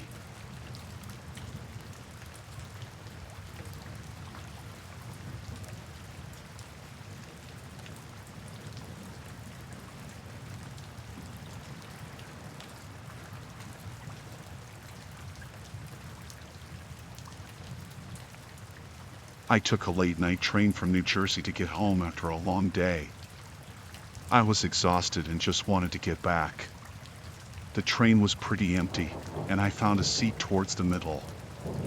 I settled in and tried to relax, but the journey seemed to drag on longer than usual. As the train picked up speed, I noticed a group of 3 men sitting a few rows ahead of me. They were talking loudly, but I wasn't paying much attention until I heard one of them mention something about a big mess and getting rid of the evidence. My curiosity got the better of me, so I tried to listen in without being too obvious. The men's conversation got more detailed. They started talking about a crime they had just committed. The way they spoke was chilling. They discussed how they had planned everything and how they had made sure not to leave any clues behind. My heart started racing as I realized the seriousness of what they were talking about. I knew I had to be careful. I didn't want to get involved or draw attention to myself. I kept my head down and tried to focus on my phone, pretending to scroll through social media. But I couldn't help glancing over at them from time to time. The men were animated, and their conversation became more intense. One of them suddenly looked back towards my direction. I froze, my heart pounding. He seemed to make eye contact with me for a split second before turning away. I hoped he hadn't noticed me listening. I kept my gaze fixed on my phone, trying to ignore the feeling of dread creeping over me. A few minutes later, one of the men got up and walked towards where I was sitting. He stopped a couple of rows away, his eyes scanning the empty seats. I held my breath, trying to act as normal as possible. He eventually turned and walked back to his friends. I could hear them laughing quietly now, but it did nothing to ease my nerves. When the train slowed down for a station stop, I considered getting off to avoid any confrontation. But I was too far from the door and the train was still moving. I wasn't sure if getting off would even help. I could hear the group getting more animated again, their voices rising. The train started moving again, and the tension in the air was palpable. I glanced towards the men once more and saw that they were now all staring in my direction. They had clearly noticed me. One of them, the one who had looked at me earlier, gave me a chilling smile. It was then that I understood they knew I had overheard their conversation. My mind raced as I tried to think of what to do. I considered going to the conductor, but I didn't want to make any sudden movements that could provoke them. I needed to stay calm and think carefully. The group seemed to discuss their plans again, their voices getting lower and more menacing. One of them said, "He's heard too much. We can't let him get off the train." My blood ran cold. They were talking about me. I had to find a way to protect myself. I decided to go to the bathroom, hoping it might buy me some time. I walked as quickly as I could without drawing attention. Once inside, I locked the door and tried to steady my breathing. I thought about my options, but nothing seemed like a good plan. I knew I had to get off the train and find safety, but the station wasn't for another while. I waited in the bathroom, my heart racing with every sound I heard. I could hear footsteps in the hallway, and I prayed they wouldn't come near the bathroom. After what felt like an eternity, the train slowed again. It was a small station, and I hoped it was a stop where I could get off quickly.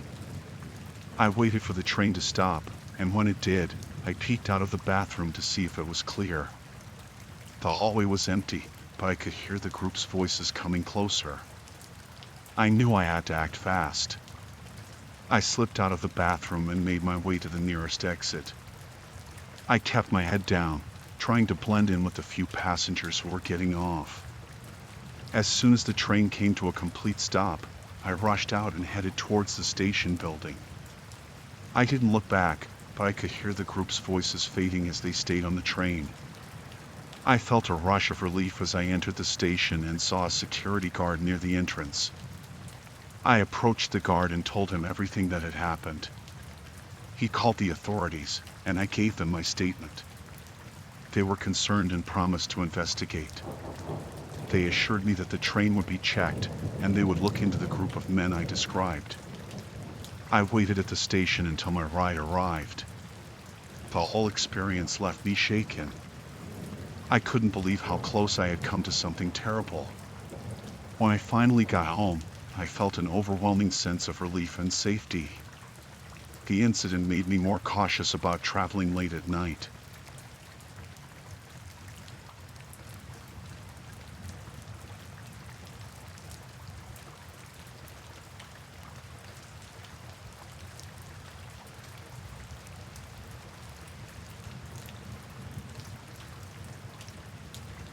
I checked into the motel just outside of Baton Rouge around dusk. The air was thick with humidity, and I was tired from driving all day. The place wasn't much a single-story building with faded blue paint and a sign that flickered every few seconds. But it was cheap, and that's all I cared about at the time. The woman at the front desk barely looked up when I handed her my card. She gave me a room key and pointed down the hall without saying a word. The room was small, just a bed, a TV mounted on the wall, and a bathroom that smelled faintly of bleach. I dropped my bag on the floor and collapsed onto the bed, too exhausted to even think about finding somewhere else to stay. After a quick shower, I got into bed, scrolling mindlessly through my phone. The room was silent, except for the distant hum of traffic on the highway. I felt uneasy, but I told myself it was just the unfamiliar surroundings. I'd been on the road for hours, and my mind was playing tricks on me. It was around midnight when I heard the first knock. It wasn't loud, just a soft tapping, like someone gently rapping their knuckles against the wood. I froze, my heart pounding in my chest. I wasn't expecting anyone, and the motel was almost empty when I checked in. I waited, hoping it was just a mistake, but the knocking continued, more insistent this time. I got out of bed, my feet sinking into the thin carpet, and walked slowly to the door. I pressed my eye to the peephole, but all I could see was darkness. No one was there. I stood there for a moment, my hand hovering over the doorknob, debating whether or not to open it.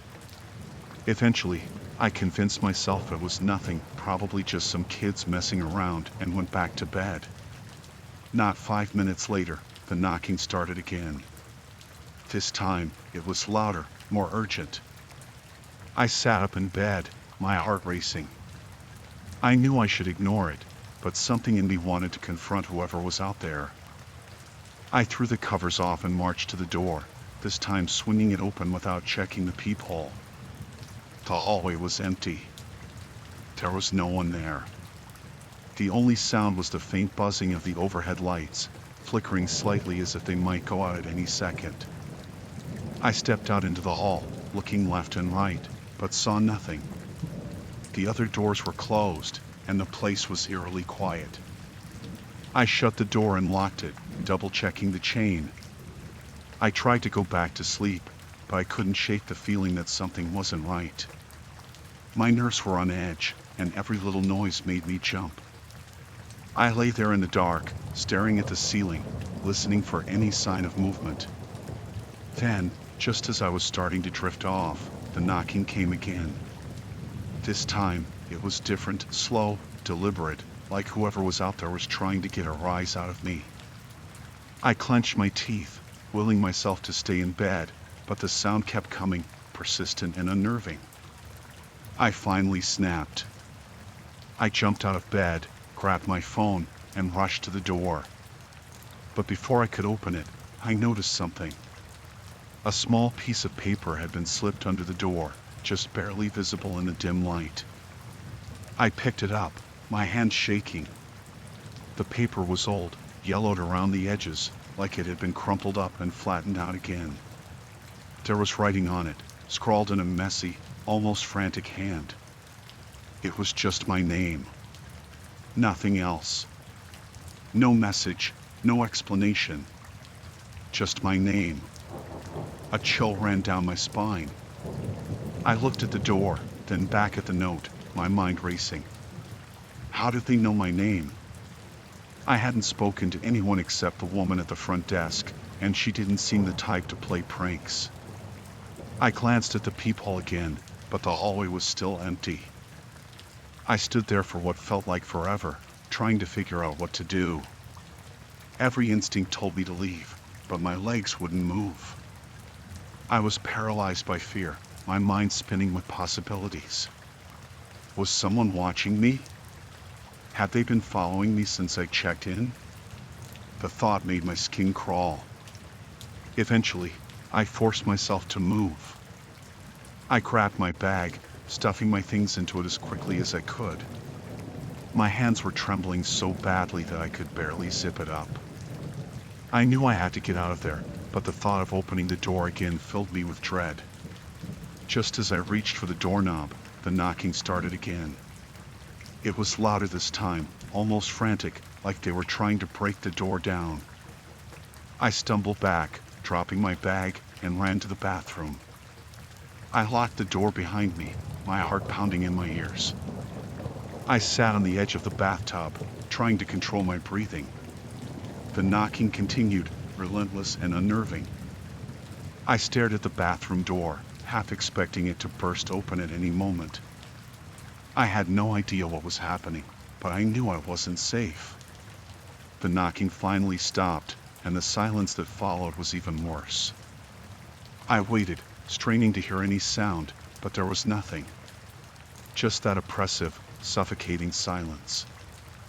I stayed in the bathroom for what felt like hours, too afraid to move. When I finally gathered the courage to leave, I crept back into the room, my eyes darting to the door.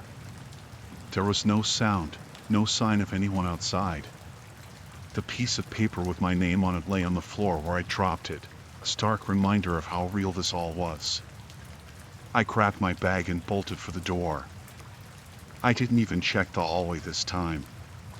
I just ran, my footsteps echoing loudly in the empty corridor. I didn't stop until I was in my car, the engine roaring to life as I sped out of the parking lot. I didn't look back. I didn't want to know if someone was watching me leave. All I could think about was putting as much distance between me and that motel as possible. I drove for hours, my mind replaying the events of the night over and over again.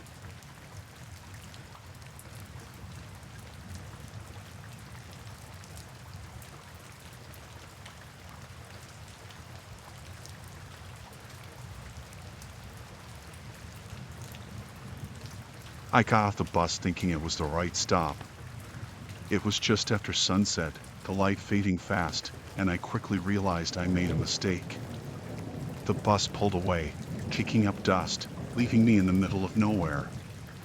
There was nothing around, just an empty road stretching out in both directions. No buildings, no streetlights, nothing. I looked at my phone to check the map, but there was no signal. I tried to stay calm, telling myself I could just walk to the next stop or find a town up ahead. It couldn't be that far, right? But as I started walking, I got this sinking feeling in my gut. The road was too quiet. No cars, no noise, just the sound of my footsteps on the pavement. I kept walking, hoping I'd see a sign or something soon. After a while, I heard a car approaching from behind. I turned around, relieved at first, thinking I could maybe hitch a ride. But as the car got closer, it slowed down. It didn't pass me, just crept along at my walking pace. I couldn't see who was driving, the headlights were too bright, blinding me. I tried to ignore it, thinking maybe they were just being cautious, but it felt wrong. My instincts were screaming at me. I quickened my pace, hoping they'd get bored and drive on, but the car stayed right behind me. That's when the fear really set in. I glanced over my shoulder again, and the car was still there, following me like a shadow. I decided to walk faster, my heart pounding in my chest. The car kept up, the engine humming quietly as it rolled along beside me. I thought about running, but the road was so empty, so exposed. There was nowhere to hide, just open desert stretching out on either side. If I ran, they could easily catch up. I tried to think of another plan, but my mind was racing, and I couldn't focus. Suddenly, The car sped up and pulled in front of me, blocking my path. The door opened, and I saw a man step out. He was tall, wearing a baseball cap pulled low over his face. He stood there for a moment, just watching me, and I froze. Every instinct told me to run, but my legs wouldn't move. He called out to me, his voice too casual, asking if I needed a ride. I shook my head, trying to keep my distance, but he took a step closer. I told him I was fine, that I was just going to keep walking, but he didn't seem to care what I said. There was something in his tone that made my skin crawl. I backed away, and that's when he lunged at me. I turned and ran as fast as I could. I heard him shout something, but I didn't stop to listen. My legs were burning, my lungs felt like they were on fire, but I kept running, not daring to look back. The sound of the car engine roared behind me. I knew he was chasing me, the tires screeching as he tried to catch up. I veered off the road, stumbling into the desert, hoping the rough terrain would slow him down. The ground was uneven, rocks and bushes tripping me up, but I didn't stop. I could hear the car crashing through the brush, the headlights cutting through the darkness, getting closer. I spotted a small ridge up ahead and sprinted towards it. My only thought was to get out of sight. I scrambled up the rocks, my hands scraping against the sharp edges, but I didn't care. I had to get away. I threw myself down behind a large boulder, trying to catch my breath, praying he hadn't seen where I went. I could hear the car stop nearby, the engine idling. I held my breath, my body shaking with fear. The silence dragged on, and I could hear the crunch of footsteps on gravel. He was looking for me. I pressed myself against the rock, trying to make myself as small as possible. The footsteps got closer, and I squeezed my eyes shut, terrified that he would find me. He was so close, I could hear him breathing, hear the gravel shift under his weight. But then, he stopped. I didn't move, didn't dare to breathe. After what felt like an eternity, I heard him mutter something under his breath, and then the footsteps retreated. The car door slammed, and the engine revved as he drove off. I waited, afraid to believe it was over. I stayed hidden behind that boulder until I couldn't hear the car anymore, until the silence of the desert was all that surrounded me. Only then did I let myself breathe again. I knew I couldn't stay there, though. I needed to find help, find a way out of this nightmare. But as I got up and started walking again, every shadow seemed like a threat, every noise made me jump. The road was still empty, stretching out endlessly in front of me, and I felt so alone. It took hours of walking before I finally saw headlights in the distance, and this time, it wasn't the same car.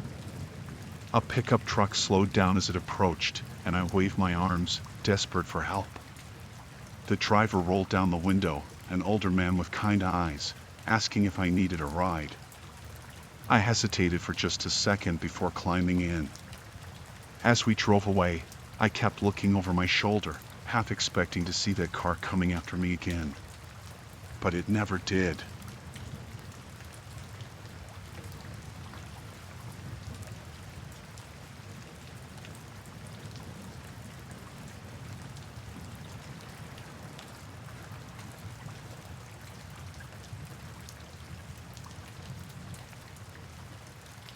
I rented a cabin in North Carolina for the weekend, just a little getaway from the city. It was this cozy place tucked into the woods, not too far from Asheville. The pictures online looked great, and the host had good reviews, so I booked it without much thought. When I arrived, it was just as advertised, quiet, peaceful, surrounded by trees. The perfect escape. The host, a man in his late 40s, met me when I arrived. He seemed nice enough, maybe a bit too friendly, but nothing that set off alarm bells. He showed me around the cabin, pointing out the fireplace, the deck, and where to find extra towels. He mentioned that he lived nearby, just up the road if I needed anything. I nodded along, eager to settle in and enjoy the solitude. The first night was uneventful. I made dinner, watched a movie, and eventually fell asleep to the sound of rain tapping on the roof. It was relaxing, exactly what I needed. But the next day, things started to feel off. I woke up late and decided to explore the cabin a bit more. It had this old charm to it, with creaky floors and heavy wooden furniture.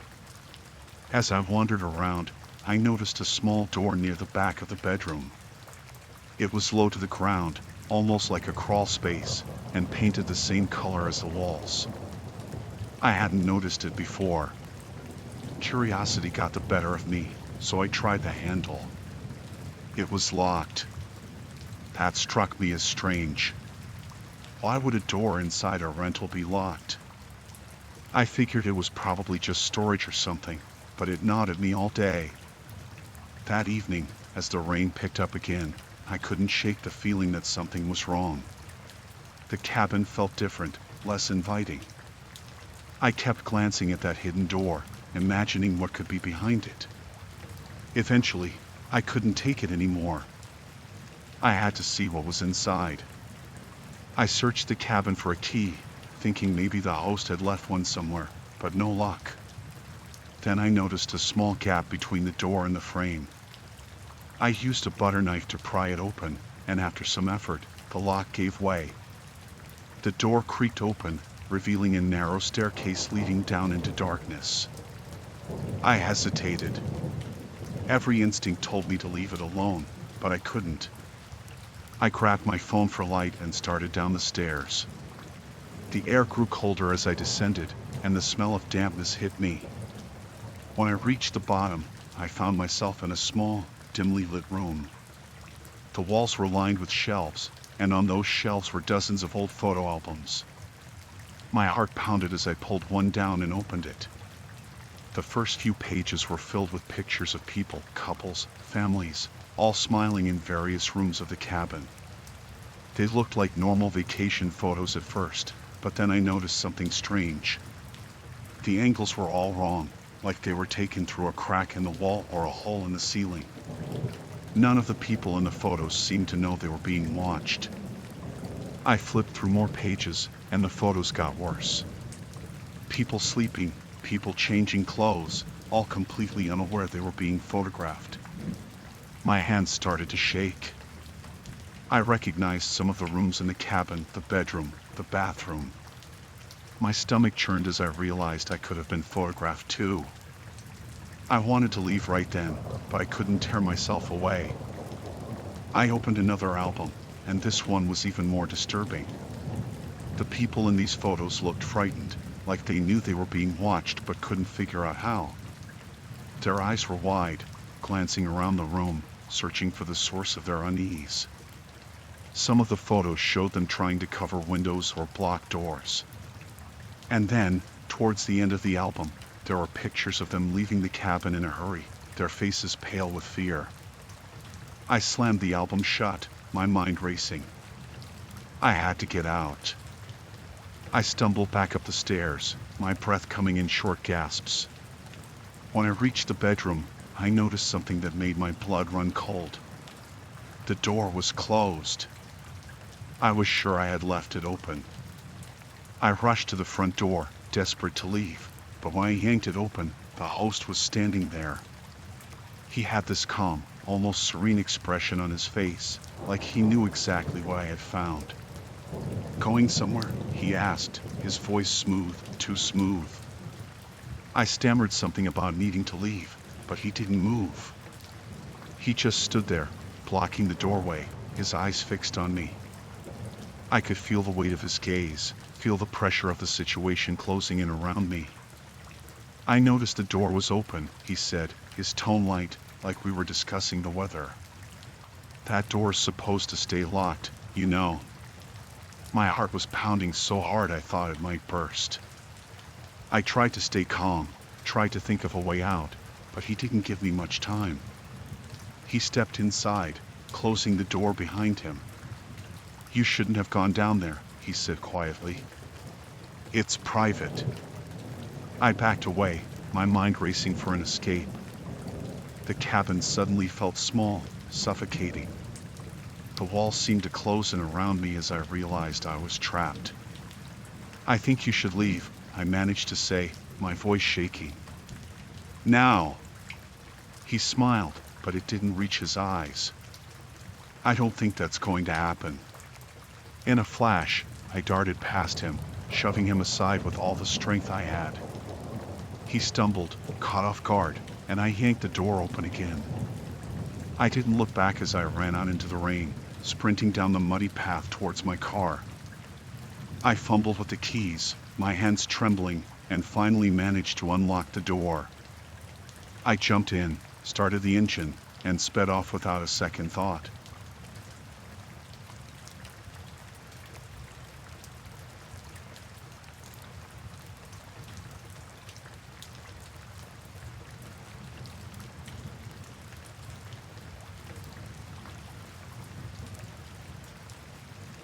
I was driving late at night on a highway in Colorado. It was a long stretch of road, nothing but darkness and the occasional sign telling me how far away the next town was. I had been on the road for hours, trying to make it to my destination before morning. The only sound was the hum of the tires on the asphalt and the occasional gust of wind against the car. I hadn't seen another car in miles. It was just me and the road. The sky was pitch black, no moon, no stars. Just the beam of my headlights cutting through the darkness. I was tired, but I had to keep going. Stopping on a deserted highway in the middle of nowhere didn't seem like a good idea. Then I noticed something in my rearview mirror. At first, it was just a faint glow, far off in the distance. I thought it was another car, maybe someone else traveling late at night like me. But as the glow got closer, I realized the car's headlights were off. It was just a dark shape, barely visible in the mirror. I shrugged it off, thinking maybe it was someone who forgot to turn their lights on. But as it got closer, a feeling of unease crept over me. Why would someone be driving with their lights off on a road like this, so late at night? I tried to ignore it and kept driving, hoping they would just pass me by. But the car didn't pass. It stayed behind me, close enough that I could feel it, but far enough that I couldn't see it clearly. The headlights still weren't on. I pressed down on the gas, speeding up a little, thinking maybe they'd take the hint and go around me. But when I sped up, so did they. The distance between us stayed the same, always just out of sight. My grip on the steering wheel tightened. Something wasn't right. I slowed down, hoping they'd pass, but the car slowed down too, matching my speed exactly. It was like they were toying with me, staying just behind, never revealing themselves. My heart started to race. I didn't know what to do. There was no one else on the road, no place to stop, no way to get help. It was just me and this car that seemed to be playing some kind of sick game. I tried to stay calm, but every time I looked in the mirror, that dark shape was there, following me, taunting me. I couldn't shake the feeling that whoever was driving the car wasn't just messing around. They had a purpose, and it wasn't good. I took a deep breath and decided to try something else. I eased off the gas, letting the car slow down gradually, almost to a crawl. Maybe they'd get bored and leave me alone. But they didn't. The car behind me slowed down too, keeping the same distance, always just out of sight. I felt trapped. My mind raced with thoughts of what could happen next. I considered pulling over, but the thought of stopping on the side of the road with that car behind me made my skin crawl. I had to keep moving, but I didn't know where to go. Then, without warning, the car behind me sped up. It came closer, so close I could almost see the outline of it in my mirror. My heart pounded in my chest as I pressed the gas pedal, trying to put some distance between us. But it was too late. The car pulled up alongside me, its headlights still off. I glanced over, but the windows were tinted so dark I couldn't see inside. My pulse was racing. I had no idea what they wanted, but I knew it wasn't good. Then they swerved towards me, forcing me towards the shoulder. My tires screeched as I fought to keep control of the car. The other car swerved again, and I felt my car lurch to the side. Panic set in. I couldn't outrun them, couldn't get away. They were trying to run me off the road. I tried to stay calm, tried to keep the car steady, but they were relentless. Every time I corrected, they swerved again, pushing me closer and closer to the edge. My hands were shaking, my breath coming in ragged gasps. I didn't know how much longer I could hold on. Then, with one final swerve, they forced me off the road. My car spun out of control, skidding across the shoulder and into the dirt. I slammed on the brakes, but it was too late. The car came to a stop, half off the road, dust and gravel flying everywhere. I sat there for a moment, my heart pounding, trying to catch my breath. I looked in the mirror, expecting to see the other car, but they were gone. Just vanished into the night like they were never there. I didn't waste any time. I put the car in gear and got back on the road, my hands trembling as I gripped the wheel. I drove as fast as I could, not stopping until I reached the next town.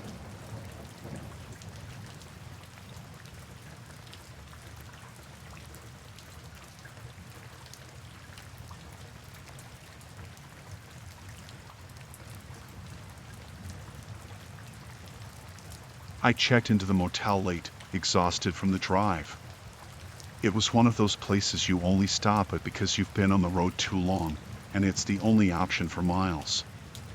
The neon sign flickered as I pulled into the gravel lot, and the building looked worn down, like it hadn't been updated in decades. But I didn't care. I just needed a bed for the night. The guy at the front desk barely looked up when I asked for a room. He handed me a key without a word, just nodded towards the hallway. The place smelled faintly of mildew, and the carpet was worn thin. I walked to my room, number 8, at the end of the hall. The door creaked as I pushed it open. The room wasn't much better. The bedspread was faded, the curtains barely hanging on their rods, and there was a draft coming from the window. But it was quiet, and that was enough. I set my bag on the chair and looked around. That's when I noticed the scratches.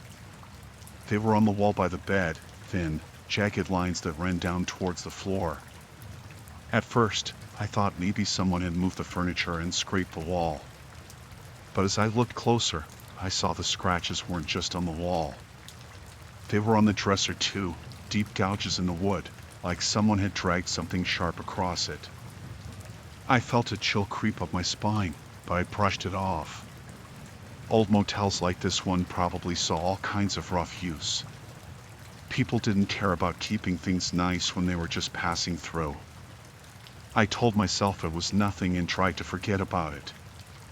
I took a shower, the water lukewarm and the pressure barely enough to rinse the soap off. When I got out, I noticed the mirror was fogged up. I wiped it with my hand and saw more scratches on the bathroom door, long and deep. I stared at them for a moment, trying to figure out what could have made them. But again, I pushed it out of my mind. I was too tired to care. I crawled into bed, the sheets stiff and smelling faintly of bleach. I turned off the light and lay there in the dark, listening to the wind outside. The scratches bothered me, though. I couldn't stop thinking about them. They didn't seem random. They felt deliberate, like someone had been in that room, angry or desperate, and they'd taken it out on the walls and furniture. I tried to fall asleep, but I kept hearing noises. A faint creaking, like someone was walking around outside my door. I told myself it was just the old building settling, but the sound kept coming back, soft but persistent. Then there was a faint tap, tap, tap on the wall. I sat up, listening. It was probably just the wind, I told myself again. But it didn't sound like the wind. I got up to check the door, making sure it was locked. As I was about to go back to bed, I noticed something under the bed. It was a book, tucked halfway beneath the frame. Curious, I pulled it out. It was an old, beat-up diary, the cover worn and the pages yellowed. I wasn't sure why, but I felt compelled to open it. The first few pages were normal, entries from someone passing through, talking about their trip. But as I flipped through, the tone changed. The writing became frantic, the sentences short and choppy. The entries talked about strange things happening in the room. Scratches appearing on the walls, things moving on their own, a constant feeling of being watched. One entry caught my eye. It warned about staying in room 8. The writer mentioned hearing footsteps at night, seeing shadows move across the walls. They wrote that they tried to leave, but every time they opened the door, they found it locked, even when it wasn't. The last entry was scribbled, barely legible. It said, "If you find this, leave now." My heart raced as I read those words. I glanced around the room, feeling suddenly exposed. The air seemed heavier, the shadows darker. I wanted to believe it was just a prank, something someone had written to mess with the next guest. But it didn't feel like a joke. It felt real. I shoved the diary back under the bed and grabbed my bag. I wasn't going to stay in that room another minute. I headed for the door, but when I tried to open it, the handle wouldn't turn. My stomach dropped. I twisted the knob harder, pulling and pushing, but it didn't budge. The door was stuck. Panic set in. I banged on the door, yelling for help, but no one answered. The wind howled outside, but inside, it was dead quiet. Too quiet. I turned around, my back pressed to the door, and scanned the room. The shadows seemed to move, shifting in the corners, creeping closer. I could hear the tapping sound again, faint but steady, like something was scratching at the walls. I backed away from the door, my eyes darting around the room. The wind outside picked up, making the window rattle. But inside, it was stifling, the air thick with tension. I looked at the window, thinking maybe I could get out that way. But when I tried to open it, it wouldn't budge either. The frame was warped, the glass dirty and smeared with something I couldn't identify. I was trapped. I tried the door again, pulling with all my strength, but it stayed locked. My heart was pounding in my chest, my breath coming in short gasps. I didn't know what to do. The scratches on the wall seemed to mock me, a reminder that I wasn't the first person to feel this way in that room. Then I heard footsteps outside the door. Heavy, deliberate steps, like someone was pacing back and forth. I froze, listening. The footsteps stopped right outside my door. I held my breath, waiting for something to happen. There was a knock, soft at first, then louder. I didn't answer. The knock came again, more insistent. I pressed myself against the wall, away from the door, my eyes wide with fear. I didn't know who or what was on the other side, but I didn't want to find out. The knock stopped, and for a moment, there was silence. Then I heard the door creak, like someone was trying the handle from the outside. My heart raced as I watched the knob twist slowly, then stop. Whoever was out there couldn't get in, just like I couldn't get out. I stayed still, barely breathing, waiting for them to leave. But the footsteps didn't move away. They stayed right outside the door, pacing back and forth, waiting. I felt trapped, helpless. The room seemed to close in on me, the walls pressing closer, the scratches digging into my mind. I don't know how long I stood there, but eventually, the footsteps faded, and the room was silent again. I waited, too scared to move, until I finally gathered the courage to try the door one last time. This time, the handle turned, and the door swung open. I didn't wait to see what was out there. I grabbed my bag and bolted down the hall, not stopping until I was in my car, the engine roaring to life. I didn't look back as I sped away, the motel fading into the night behind me. To this day, I can still feel the weight of that room, the scratches etched into my memory. I don't know who or what was in there before me, but I'm just glad I got out.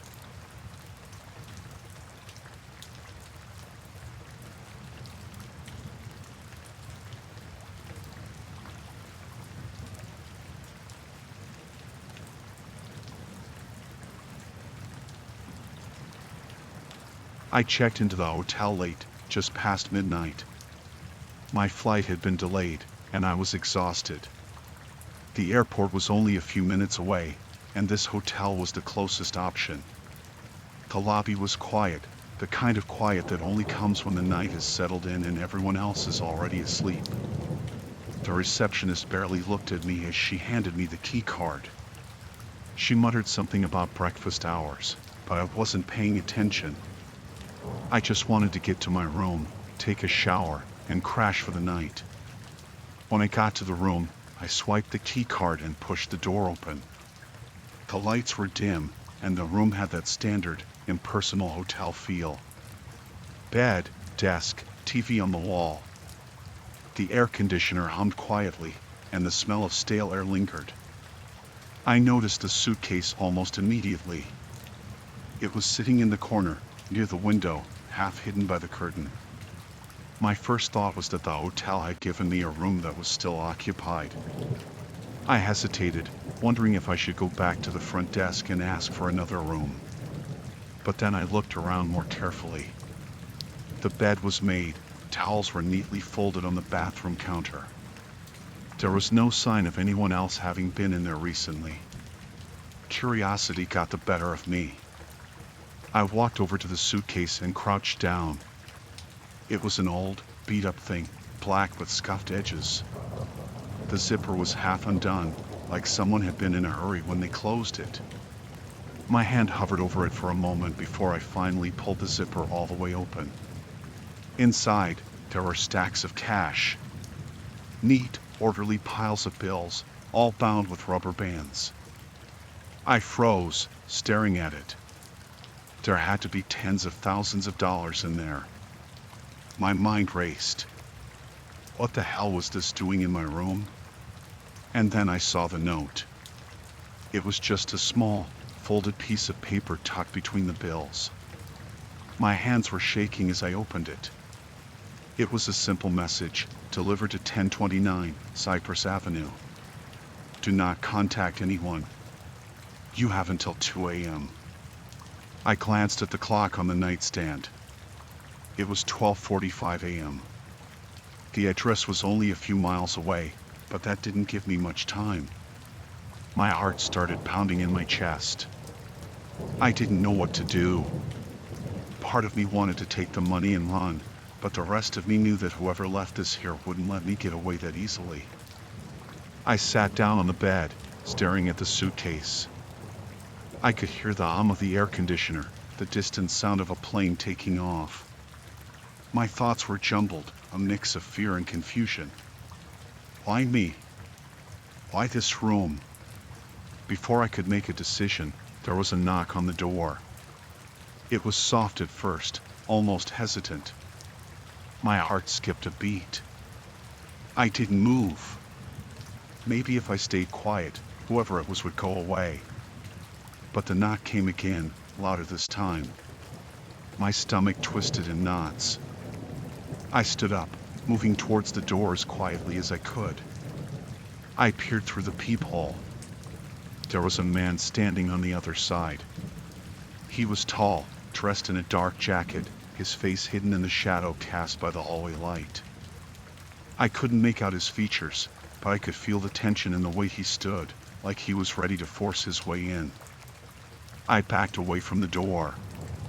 The knocking became more insistent, a pounding that echoed through the room. Whoever this was, they weren't going to leave. My mind raced. I could call the front desk, but what would I say? That there was a man at my door, and I found a suitcase full of money in my room? They wouldn't believe me. And even if they did, that man outside wouldn't just disappear because I asked for help. I looked around the room. trying to think of another way out. The window. I rushed over and pulled the curtain aside. I was on the second floor, but there was an emergency staircase just a few feet away. I could make it if I was fast. The pounding on the door grew louder, more desperate. I grabbed the suitcase without thinking, slung it over my shoulder, and unlocked the window. The night air hit me like a shock, cold and sharp. I crawled out onto the metal platform, my heart racing. As I climbed down the steps, I heard the door to my room burst open. I didn't stop to look back. I just kept going, my feet hitting the ground harder with each step. The suitcase was heavy, weighing me down, but I didn't dare leave it behind. I hit the pavement and ran. The hotel parking lot was empty, just rows of darkened cars. My own car was parked on the far side, and I made a beeline for it. I could hear footsteps behind me, fast and determined. They were catching up. I fumbled with my keys, nearly dropping them in my panic. I could feel the man getting closer, his footsteps echoing off the pavement. My hands were shaking so badly that it took me 3 tries to unlock the door. I threw the suitcase into the passenger seat and jumped in, slamming the door shut just as the man reached for me. I didn't look at him as I sped out of the lot, tires screeching on the asphalt. I could see him in the rearview mirror, standing in the middle of the road, watching me as I drove away. I didn't stop until I was miles from the hotel, my hands gripping the steering wheel so tightly my knuckles turned white. I pulled over in a deserted parking lot, my breath coming in ragged gasps. The suitcase was still sitting on the seat next to me, the note crumpled on top of it. I didn't know what to do. My phone buzzed in my pocket, and I jumped. It was a text from an unknown number. You have 1 hour left. Don't be late. I sat there for a long moment, the weight of the situation pressing down on me. I knew I had no choice. I couldn't run, couldn't hide. Whoever these people were, they wouldn't let me get away. I started the car again and headed for Cypress Avenue, the suitcase sitting heavy in the seat next to me. The streets were dark and empty, the city asleep around me. Every shadow felt like it was watching me. Every car that passed made my heart race.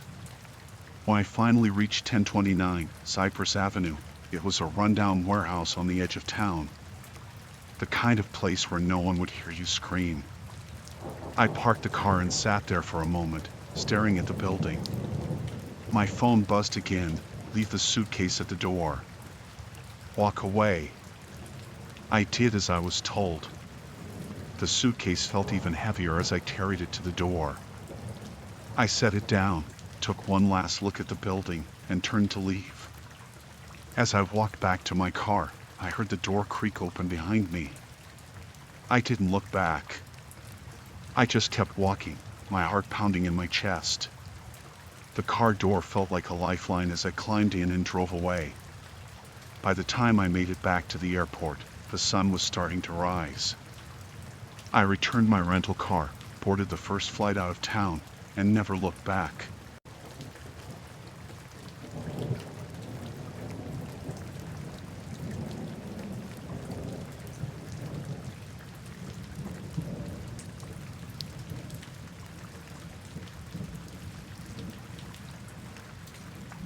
I moved into the apartment in Georgia because it was cheap, and I needed a place fast.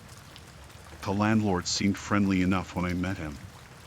He was in his 50s, maybe older, with graying hair and a tired face. He didn't say much, just handed me the keys and told me to let him know if I needed anything. At first, everything was fine. The apartment was small but cozy. The walls were thin, and I could hear my neighbors sometimes, but I figured that was normal. I kept to myself, unpacked my things, and tried to settle in. But then I started noticing strange things. Small things at first. The door to my apartment would be unlocked when I came home, even though I was sure I locked it. I thought maybe I was just forgetting. Sometimes, my stuff would be in a different spot than where I left it. A book on the table, a dish in the sink. I tried to brush it off. Maybe I was just stressed from the move. Then I started seeing the landlord more often. He would be outside when I left for work, just standing there, staring. Sometimes, when I came home, I'd see him near the entrance to the building, just watching me. He never said anything, just looked at me with that tired, empty expression. One night, I heard footsteps outside my door. It was late, maybe around 2 a.m. I was lying in bed, half asleep, and I could hear someone walking in the hallway. The footsteps stopped right in front of my door. I held my breath, listening. Then I heard the doorknob rattle, like someone was trying to open it. I froze. The door didn't open, but I could hear breathing on the other side. Slow, heavy breathing. I waited, terrified, until the footsteps finally moved away. I didn't sleep much that night. The next day, I called the landlord and told him about it. He acted like it was no big deal. He said maybe it was someone from another apartment, but I knew it wasn't. The way he said it, so casually, made my skin crawl. After that, I started locking the door with the deadbolt every time I left. But the strange things kept happening. My food would be missing from the fridge, my clothes would be messed with. I knew someone was coming into my apartment when I wasn't there. I decided to install a camera. I found a small, cheap one online that I could hide on a shelf in my bedroom. I set it up so it would record whenever there was movement. I wanted to catch whoever was sneaking into my place. The first few days, there was nothing on the footage. Just me coming and going, getting ready for bed, watching TV. I started to think maybe I was just paranoid, that there was no one coming in after all. But then, one night, I came home from work and found the door unlocked again. I knew I had locked it when I left that morning. My heart was racing as I checked the camera footage. At first, everything seemed normal. The camera recorded me leaving in the morning, locking the door behind me. The apartment was empty for hours.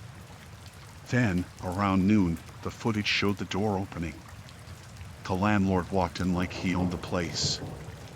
He didn't even hesitate. He walked straight into my bedroom and started going through my things. He opened drawers, looked under the bed, even checked the bathroom. He moved around like he'd done it 100 times before. I was shaking as I watched.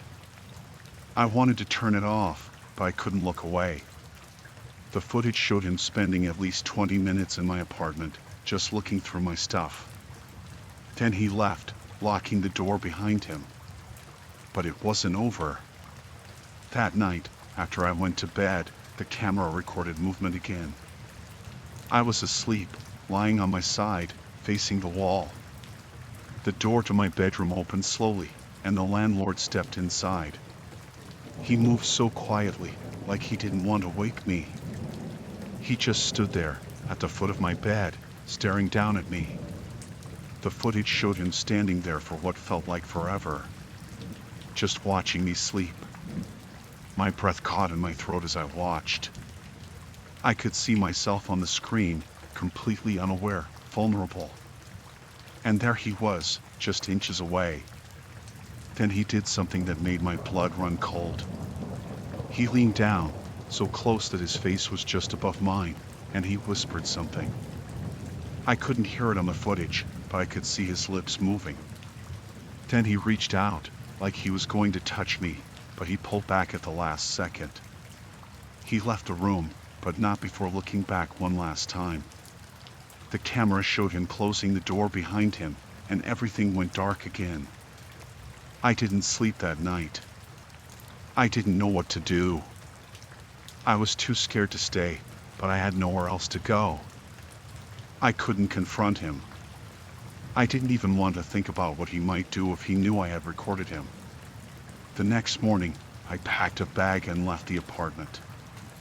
I went to a friend's place and told her everything. She helped me contact the police. They took the footage and said they'd investigate, but I never went back to that apartment. I couldn't. I don't know what happened to the landlord. I don't want to know. All I know is that I got out, and I'm never staying in a place like that again.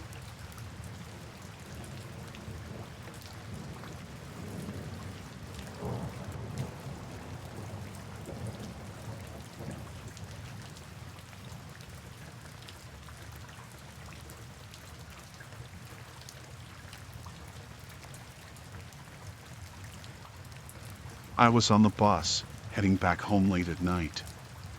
It was one of those long rides across New Mexico, with nothing but desert stretching out on either side of the highway. The bus was almost empty, just me and one other guy sitting a few rows ahead. He looked like he had been on the bus for a while, slouched in his seat, a hood pulled low over his face. I didn't pay much attention to him at first. I just wanted to get home and sleep. But after a while, I started to notice that he kept turning around to look at me. Not a quick glance either. He would stare at me for a few seconds before turning back around. At first, I thought maybe he was just restless, like he couldn't sleep. But then it kept happening.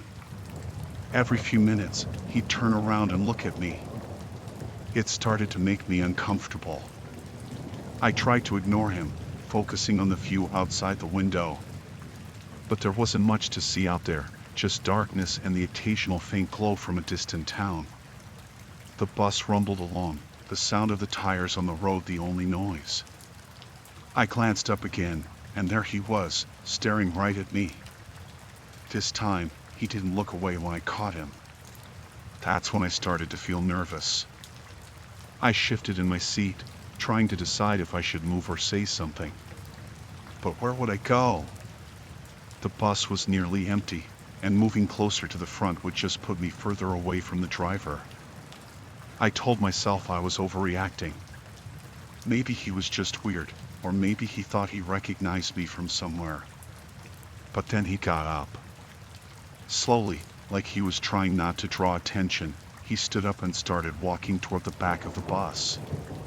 Toward me. My heart started pounding. I tried to keep calm, thinking maybe he was just going to the bathroom or something. But he wasn't.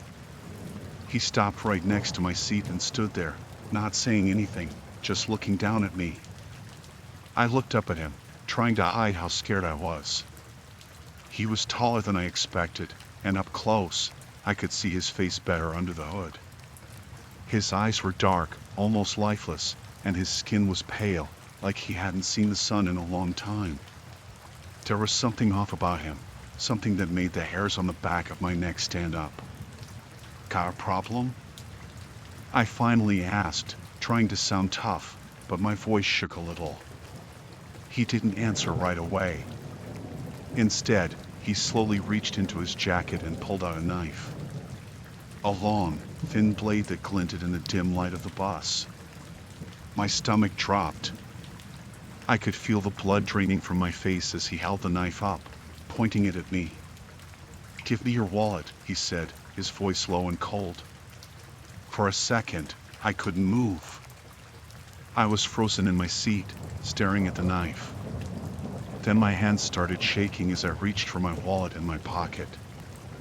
I fumbled with it, nearly dropping it as I handed it over to him. He snatched it from me and flipped it open, pulling out the cash. He didn't even look at the cards or my ID, just took the money and shoved the wallet back into my chest. I thought that would be the end of it, but then he leaned in closer, the knife still pointed at me. "Phone 2, he hissed. I nodded quickly, pulling my phone out of my other pocket. My hands were shaking so badly I almost dropped it, but I managed to hand it over. He took it, slipping it into his jacket without a word. For a moment, we just stared at each other. I was too scared to say anything, too scared to move. Then, without warning, he stepped back, his eyes still locked on mine. He didn't put the knife away, just held it at his side, like he was waiting for me to do something. My mind was racing, trying to figure out if he was going to hurt me or if he was done. Finally, he turned and walked back to his seat, the knife still in his hand. He sat down, and I could feel his eyes on me again. I didn't move, didn't dare look at him. I just stared straight ahead, trying to calm down, trying to think of what to do next. The bus rolled on through the darkness, and the minutes felt like hours. I kept expecting him to get up again, to come back with the knife, but he didn't. He just sat there, watching me, waiting. When the bus finally pulled into the next town, I grabbed my bag and bolted for the door. I didn't look back to see if he followed me. I just ran off the bus, out into the night, and didn't stop until I was far away from the station. I didn't have a plan. I didn't know what to do. My phone was gone, my money too. But I was alive, and that was all I cared about. I kept walking, looking over my shoulder every few seconds, half expecting him to appear out of the shadows. Eventually, I found a police station. I told them everything, and they took my statement. But they never found him. I don't know if he stayed on that bus or if he disappeared into the night. All I know is that I never want to see his face again, never want to feel that fear again.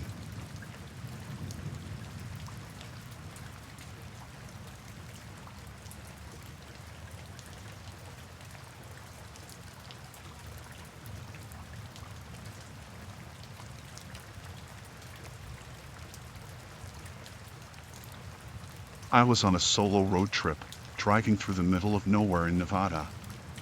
The stretch of highway seemed endless, and the landscape was barren, just miles of desert. I'd been on the road for hours, my eyes starting to blur from staring at the endless asphalt. That's when I saw the sign, a faded, weathered wooden board barely legible from the highway. It advertised an old roadside attraction up ahead. I didn't have anywhere to be until the evening, so I figured it might be interesting to take a break, stretch my legs, and see what was left of the place. I turned off the highway and followed the dirt road that led to the attraction. It was a long, bumpy ride, with dust kicking up behind my car. After a few minutes, I reached a small, deserted parking lot. The place looked like it had been abandoned for years. The main building, once painted a bright red, was now chipped and peeling. A few smaller structures were scattered around, all in various stages of decay. Rusty signs advertised attractions that no longer existed, see the two-headed snake, and world's largest ball of twine. I got out of the car and looked around. It was eerily quiet, not even a breeze to break the silence. The sun was high in the sky, casting harsh shadows across the broken pavement. I grabbed my water bottle from the car and started walking toward the main building. The front door was hanging off its hinges, barely attached. I hesitated for a second before pushing it open, stepping inside. The interior was just as run down as the outside. Dust covered everything, and broken glass crunched under my feet. Faded posters lined the walls, advertising long-forgotten attractions. There was a counter at the back of the room, where they must have sold tickets and souvenirs. I wandered around, taking in the remnants of what must have once been a bustling tourist trap. Now, it was nothing but decay and emptiness. As I walked deeper into the building, I thought I heard something, a soft shuffle, like someone moving quietly. I stopped in my tracks, straining to listen, but all I heard was silence. I shook it off, telling myself it was probably just an animal or the wind. I continued exploring, pushing open a door that led to a back room. Inside, there were old crates stacked against the walls, filled with dusty trinkets and souvenirs that no one had bothered to take when the place closed down. That's when I heard it again, a faint rustling sound, coming from somewhere nearby. I froze, my heart starting to pound in my chest. It didn't sound like an animal. It sounded deliberate, like someone trying to stay hidden. I turned around slowly, scanning the room, but I didn't see anyone. I took a deep breath and told myself I was being paranoid. It was an old building, probably full of creaking wood and shifting debris. But the feeling wouldn't go away. I couldn't shake the sense that I was being watched. I left the back room and stepped outside, into the bright sunlight. The sudden change in light made me squint, and for a moment, I felt disoriented. I looked around the lot, trying to spot anything unusual, but everything seemed still, just like before. I decided to check out one of the smaller buildings, a rundown shack off to the side. As I walked over, I glanced back at my car, making sure it was still in sight. The shack was even more dilapidated than the main building, the door barely hanging on by one hinge. I pushed it open with my foot, wincing as the wood groaned under the pressure. Inside, it was dark and smelled like mildew. The small windows were covered in grime, letting in only slivers of light. There were more old crates and broken furniture piled up in the corners. I stepped inside cautiously, my eyes adjusting to the dimness. And then I heard it again, closer this time. The unmistakable sound of someone moving, their foot scraping against the floor. My breath caught in my throat, and I spun around, my heart racing. I still couldn't see anyone, but the noise was too clear to ignore now. Someone was here with me, hiding, watching. I backed up slowly, my eyes darting around the room.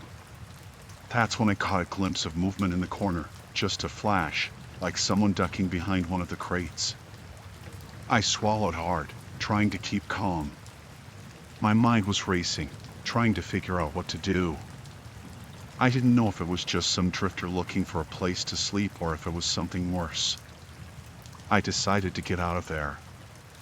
I turned and headed for the door, trying not to make any sudden movements. But as I reached the doorway, I heard the sound again, footsteps, quick and purposeful, coming right toward me.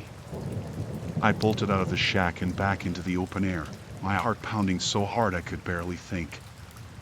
I looked around frantically, trying to spot whoever was following me, but the lot was empty. I ran back toward the main building, hoping to find a place to hide, or maybe a weapon, anything to protect myself. As I reached the entrance, I glanced back one more time, and that's when I saw him. A man, tall and thin, was standing just outside the shack, watching me. He was wearing old, dirty clothes, and his face was partially obscured by a hat. But I could see his eyes, cold and dark, fixed on me. He didn't say anything, didn't move. He just stood there, watching, as if waiting to see what I would do next. I felt a surge of panic and rushed into the main building, slamming the door behind me. I looked around, trying to find something, anything to defend myself with. My eyes landed on a rusty metal pipe lying on the floor, and I grabbed it, gripping it tightly in my hands. I listened, my breath coming in short gasps. I could hear footsteps again, slow and deliberate, coming closer. The door creaked open, and I held my breath, pressing myself against the wall, the pipe raised and ready. I could see his shadow through the crack in the door, and I knew he was just on the other side. He stepped inside, and I swung the pipe with all my strength. It connected with a sickening thud, and the man let out a grunt, stumbling back. I didn't wait to see if he was hurt. I dropped the pipe and ran, sprinting out of the building and across the lot to my car.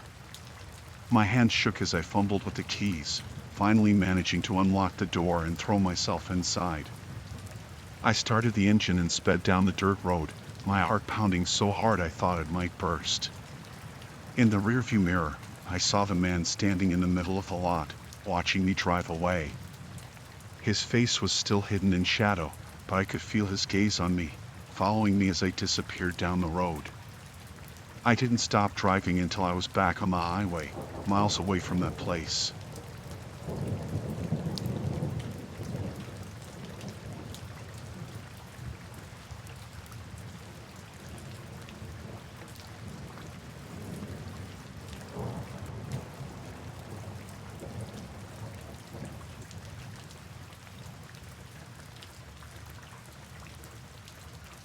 I was staying in Boston for a work conference and decided to take a quick walk to clear my head.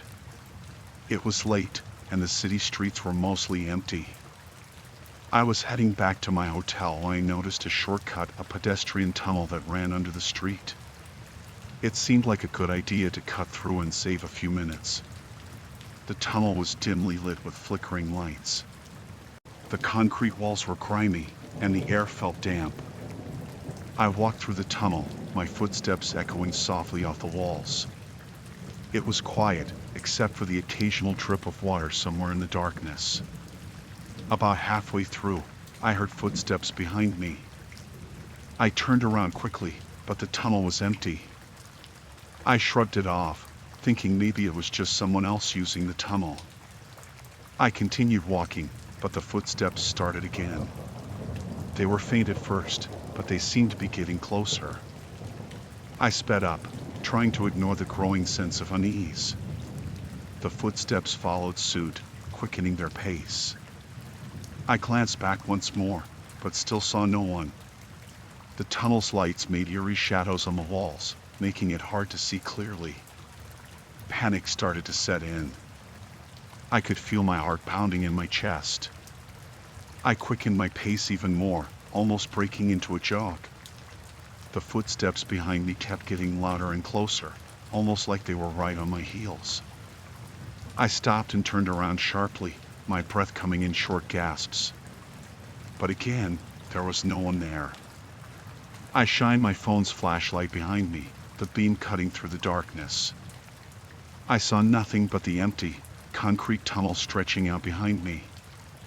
I felt a surge of fear. It was unsettling to know someone was there, but not be able to see them. I started walking again, my steps echoing louder as I tried to get to the end of the tunnel. Then I heard something else, soft, irregular breathing. It was coming from behind me, barely audible but unmistakable. I froze, my mind racing. The sound was closer now, like someone was just out of sight, following me silently.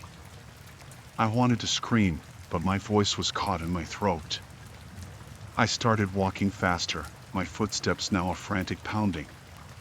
The tunnel seemed to stretch on forever. I tried to stay calm, thinking if I just made it to the end, I would be safe. I looked ahead, trying to see the exit, but the end of the tunnel seemed far off, shrouded in shadows. I turned around one last time, my flashlight beam slicing through the dark. For a split second, I saw a shadow moving quickly. It was a person, or at least a figure, darting back out of the beam of light. My heart raced even faster. I ran the rest of the way, my lungs burning with the effort. I reached the end of the tunnel and burst out into the street. I looked back, expecting to see someone following me, but the tunnel was empty. The street was quiet and desolate, with only a few distant lights casting long shadows. I stood there, gasping for breath, my mind reeling from the adrenaline. I didn't wait around. I hurried back to my hotel, taking the long route to avoid the tunnel. The streets felt safer, even though they were just as empty. I was relieved to finally reach my hotel room, locking the door behind me. That night, I couldn't sleep. Every little sound made me jump, and I kept imagining the footsteps behind me, getting closer and closer. I told myself it was probably just my imagination, but the fear didn't go away. I didn't use that shortcut again and made sure to stay in well-lit, populated areas for the rest of my trip.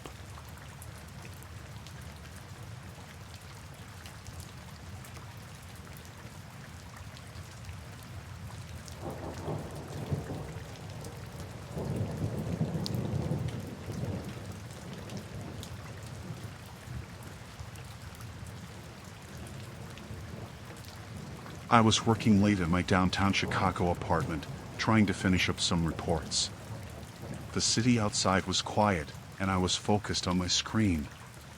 Around midnight, I heard a faint scratching noise coming from near my front door. I paused, listening carefully, but couldn't hear anything else. I figured it was just the wind or maybe a stray cat. I tried to push it out of my mind and went back to work. A few minutes later, I heard a louder noise. It was unmistakably the sound of my door being forced open. My heart raced as I realized someone was breaking in. I grabbed my laptop and shut it down, the soft hum of the computer stopping abruptly. I turned off all the lights, plunging the apartment into darkness. I rushed to my bedroom and quickly hid in the closet. My breathing was heavy, and I had to force myself to stay quiet. I could hear footsteps moving around the apartment, getting louder as they approached. The sound of furniture being knocked over and drawers being pulled open filled the space. The closet door had slats that let me see out into the room, but I had to stay perfectly still. I watched as two men came into view. They were wearing masks, so I couldn't see their faces. They moved with purpose, tossing aside books and rifling through drawers. I could hear their low, gruff voices as they talked to each other, discussing what they were looking for. My phone was on the coffee table in the living room, just a few feet away from where the men were searching. I needed to find a way to call for help, but I couldn't risk making any noise. I felt a wave of panic as I considered my options. If I tried to sneak out, they might hear me and catch me in the act. My mind raced, trying to come up with a plan. One of the intruders walked over to the coffee table and picked up my phone. My heart sank as I realized he was holding it, examining it. I could see the screen lighting up briefly, probably because of a notification. He put it back down, and I let out a quiet sigh of relief. But my situation was still dire. The men continued to search the apartment, and their conversation became more heated. They were clearly frustrated that they couldn't find what they were looking for. I overheard them mention something about a safe and how they had been told it was here. I didn't have a safe, but it was clear they were convinced they had the right place. I knew I had to act quickly. I reached into the closet and found a small box of old office supplies.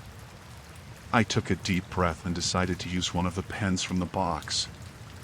I quietly unscrewed the pen and took out the spring inside. Using the spring and a piece of string from the box, I tried to make a makeshift signal. It wasn't much, but if I could throw it close enough to the phone, maybe I could use the vibration to attract attention. I carefully and quietly threw the spring and string towards the living room. It landed with a soft thud on the carpet. I held my breath, hoping it would make enough noise to alert the intruders, but not so much that it would make them suspicious. The men were still arguing about the safe, and I heard one of them curse loudly in frustration. After a tense few minutes, one of the men noticed the string and picked it up. I watched as he examined it, clearly puzzled. He seemed to lose interest quickly and tossed it aside. I was back to square one, but I couldn't give up. I needed to find another way. I noticed that the men were starting to get more desperate. Their search was becoming more frantic, and they were now overturning furniture. I decided to try another tactic. I slowly moved to the edge of the closet and looked for something I could use as a distraction. I spotted an old alarm clock on the shelf above me. I grabbed the alarm clock and, with great care, set the time to ring in a few minutes. I then placed it on the edge of the closet, or it would fall out if I nudged it. I slowly moved it just enough so that when the clock went off, it would make a noise and hopefully draw the men's attention. The minutes ticked by slowly. My hands were clammy, and my heart felt like it was going to burst from my chest. When the alarm clock finally went off, it made a loud ringing noise. The intruders stopped their search and turned towards the sound. I could see them moving quickly to the source of the noise. I took the opportunity to slowly and quietly crawl out of the closet. My heart was pounding as I tried to stay as silent as possible. I moved towards the coffee table, hoping the men would be too distracted by the noise to notice me. I reached for my phone, but my fingers fumbled, and it almost slipped off the table. I grabbed it just in time and dialed 911. I kept my voice low, whispering to the operator about the situation and my location. The operator assured me that help was on the way, but it could take a few minutes. I ended the call and tried to remain as quiet as possible. The men were still searching the apartment, but their movements were now more hurried. I knew I had to stay hidden until the police arrived. I crawled behind the couch and held my breath, listening to the chaos around me. Minutes felt like hours. The sounds of the men's footsteps grew more distant, and I could hear sirens approaching in the distance. The intruders finally started to leave the apartment, their voices fading away. I waited until the apartment was silent again before cautiously emerging from my hiding spot. I saw the flashing lights of police cars outside the window and knew help had arrived. I opened the door and quickly let the officers in. They went through the apartment, checking for any remaining intruders and assessing the damage. They assured me that it was safe to come out now and started taking statements. I was shaken but relieved. The officers were thorough and checked the apartment for any signs of further tampering.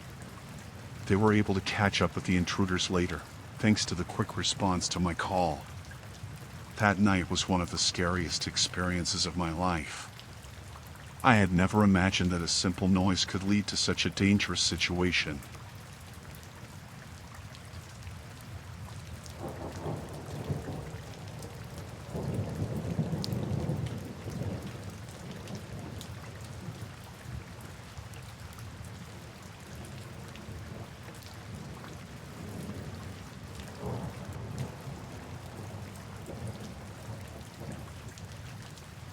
Last night was a shift like no other. I work as a security guard in a big office building downtown. Usually, it's pretty quiet. I make my rounds, check the cameras, and make sure everything is locked up. But last night, something happened that I still can't shake.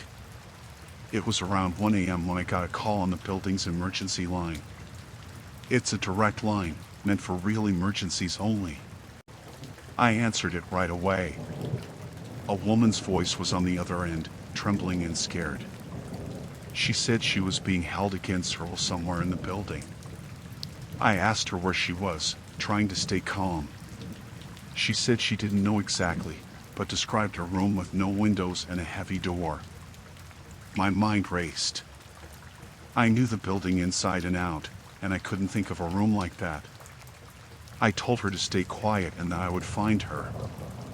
I grabbed my flashlight and set out to check every floor.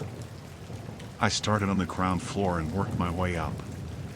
Each floor was empty, just dark offices and locked doors. I kept the phone on me, hoping she'd call back with more information. As I reached the top floor, I felt a chill. The top floor was supposed to be empty. No businesses, no offices, just storage. But the woman's voice was so real, so desperate. I checked every storage room, but they were all empty. I went back to the security office to check the cameras. I rewound the footage, looking for anything unusual.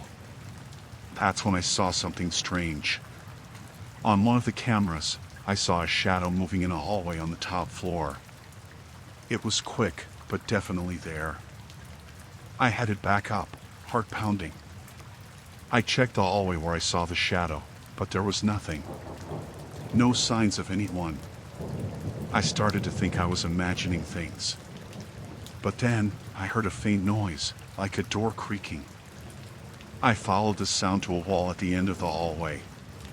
It looked like a regular wall, but when I pressed on it, it moved. A hidden door. I couldn't believe it. I pushed it open and found a dark staircase leading down. I took a deep breath and descended the stairs. At the bottom was a heavy metal door, just like the woman described. I knocked softly and called out to her. She answered right away, her voice full of relief. I told her to stand back and tried the handle. It was locked. I looked around and saw a keypad on the wall. I had no idea what the code could be. I asked her if she knew, but she said her captors always punched it in too fast for her to see. I had to think fast. I remembered seeing a keypad in the security office with a list of default codes for emergency use. I told her I'd be right back and ran up the stairs. My legs felt like lead as I sprinted to the office. I found the list and ran back down. I tried the first code, nothing. The second, still nothing. On the third try, the door clicked open.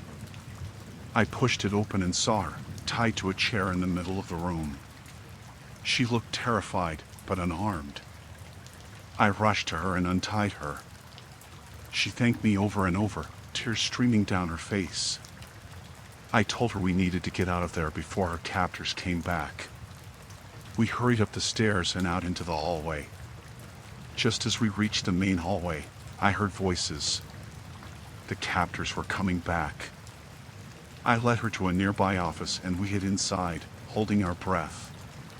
The voices got closer, then stopped right outside the door.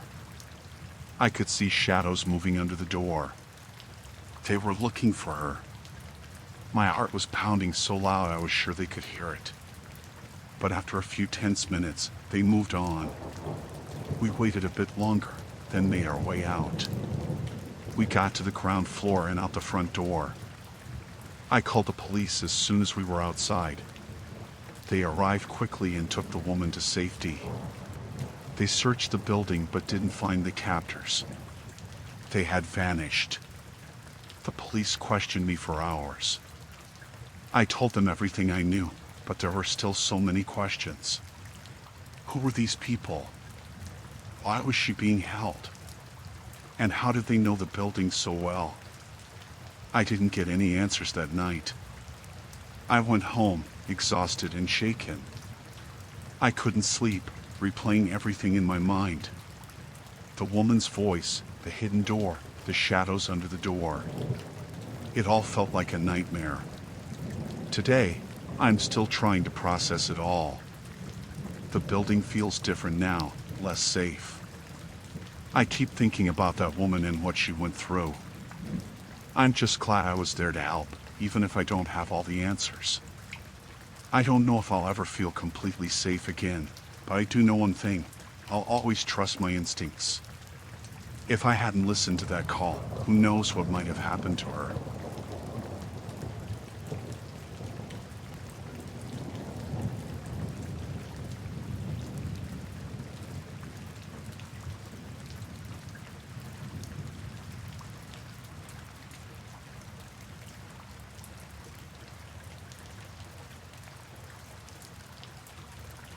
I went out early that morning, hoping to get some quiet time on the lake.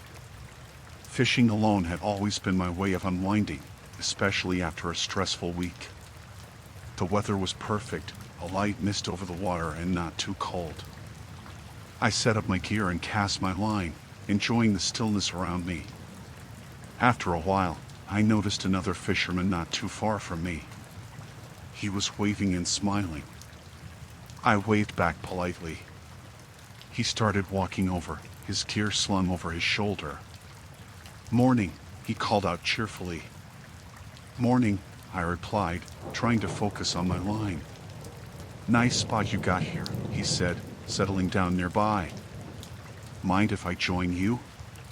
"Sure," I said, though I would have preferred to be alone. He introduced himself as Mark and started chatting about fishing, the weather, and other small talk. I answered politely but kept my responses short. He seemed nice enough, but I really just wanted some peace and quiet. After a while, Mark's friendliness started to feel a bit intrusive. He kept asking questions about my life, where I lived, what I did for work. I gave vague answers, hoping he'd take the hint. "Hey, how about we try that spot over there?" he suggested, pointing to a more secluded area of the lake. "I'm good here," I said, not wanting to move. "Come on, I heard it's really good over there," he insisted. "No, thanks. I think I'll stay put," I replied firmly. His friendly demeanor changed slightly. "Suit yourself," he muttered, moving a bit closer to me. I started to feel uneasy. There was something off about him. His questions became more personal, more invasive. "You always come out here alone?" he asked, his tone a bit too curious. "Usually," I said, trying to keep my voice steady. He stared at me for a moment, then smiled again, but it didn't reach his eyes. "It's nice, isn't it? Just you and nature." "Yeah," I said, glancing at my phone. I decided it was time to leave. "Well, I think I'm gonna head back," I said, starting to pack up my gear. "Already?" he asked, standing up. "The best time for fishing is just coming up." "I've got some things to do," I said, trying to sound casual. He stepped closer, blocking my path. "Stay a bit longer. It's not often you get such good company out here." I felt a surge of panic. "Really, I need to go," I insisted, my heart pounding. He grabbed my arm. I said stay, he said, his grip tightening. I yanked my arm away. "Let go of me," I snapped, backing away. His friendly mask dropped completely. "You're not going anywhere," he said, his voice low and menacing.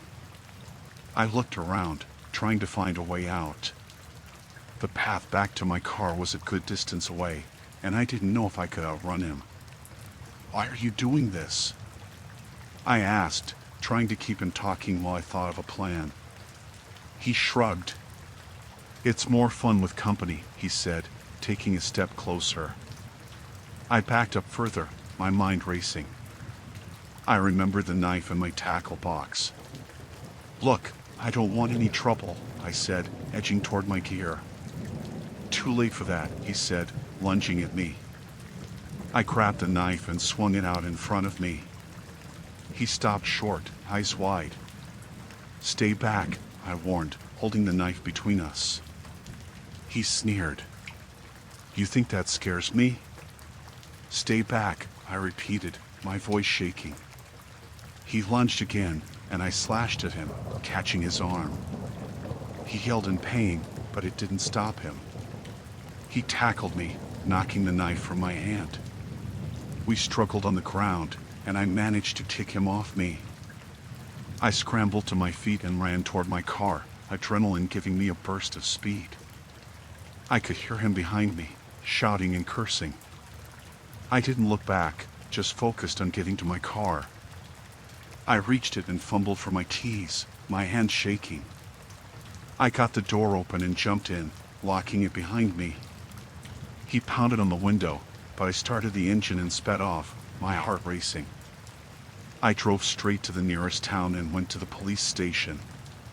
They took my statement and sent officers to the lake, but by the time they got there, Mark was gone.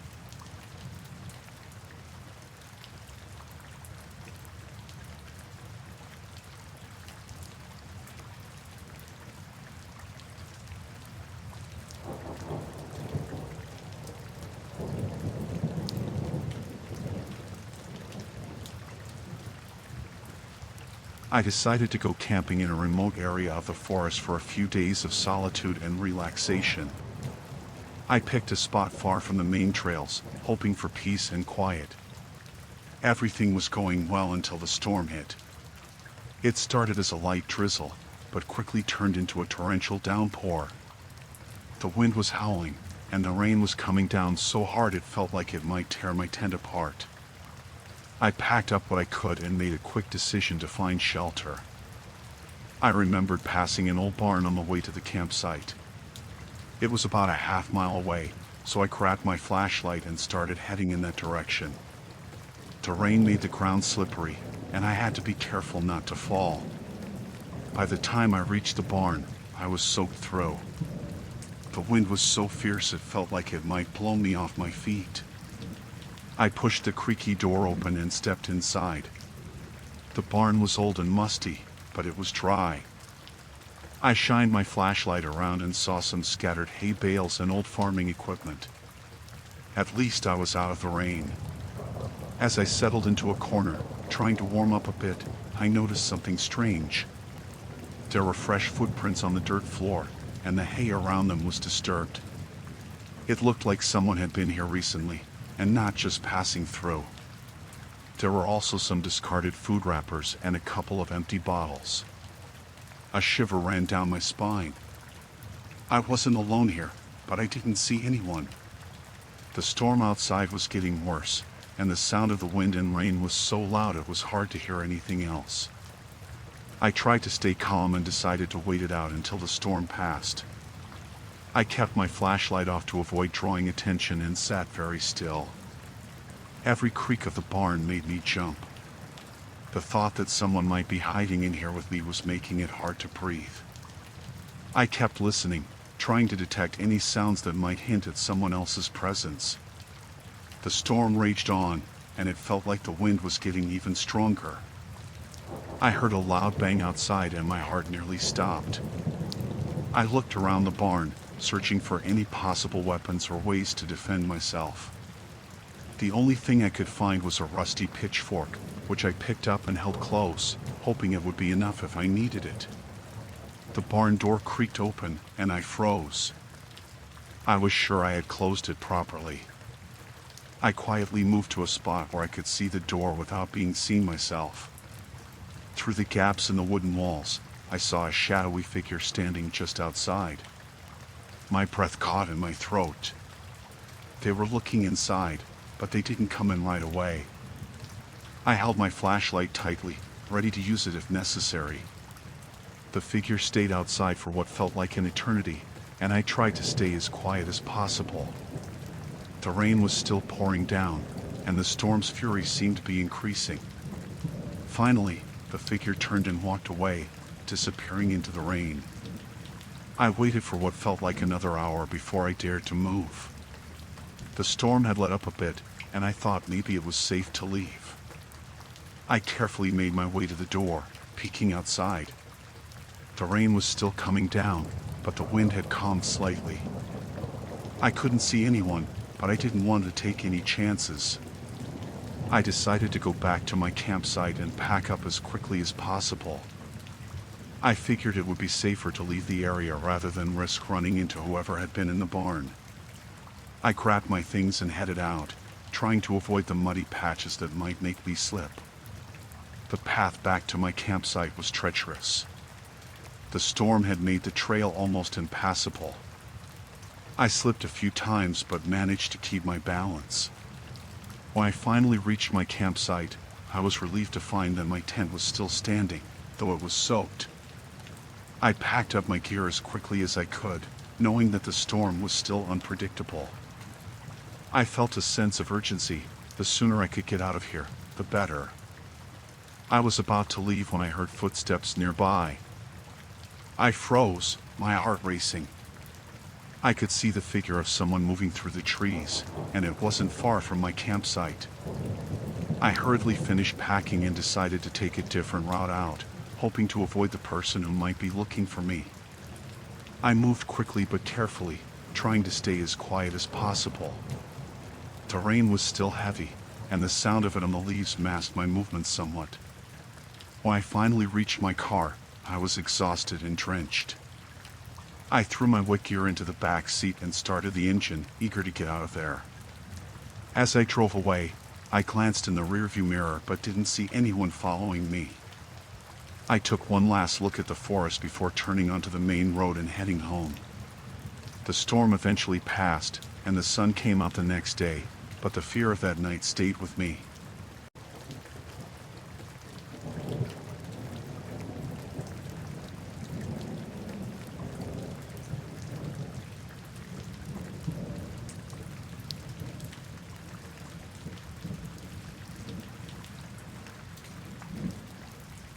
It was a night like any other, except for the relentless rain hammering against my windows. I was working late in my home office, trying to finish up a project that had me behind schedule. The storm outside was so loud that it drowned out everything else, making it hard to focus. The occasional flash of lightning would light up the room, only to be swallowed by darkness again. Around midnight, my phone rang. I glanced at the screen and saw an unknown number. Normally, I wouldn't answer, but I was expecting a call from a client, so I picked it up. The voice on the other end was rough, almost like it was distorted by static. "Jenna," the voice said, "I know what you did." My heart skipped a beat. "Who is this?" I asked, trying to keep my voice steady. There was a pause, then the voice said, "You don't need to play dumb. You know exactly what I'm talking about." I felt a chill run down my spine. I had no idea who this person was or what they were referring to. "I think you've got the wrong number," I said. The voice laughed, a harsh, mocking sound. "Don't play games with me. I know about the emails you've been sending. I know about your secret meetings. I hadn't been sending any emails I shouldn't have. And as for secret meetings, there were none." I felt a growing panic. "Listen, I don't know what you're talking about. I'm going to hang up now." Before I could, the call ended. I stared at the screen, my hands trembling. I tried calling back, but the number was disconnected.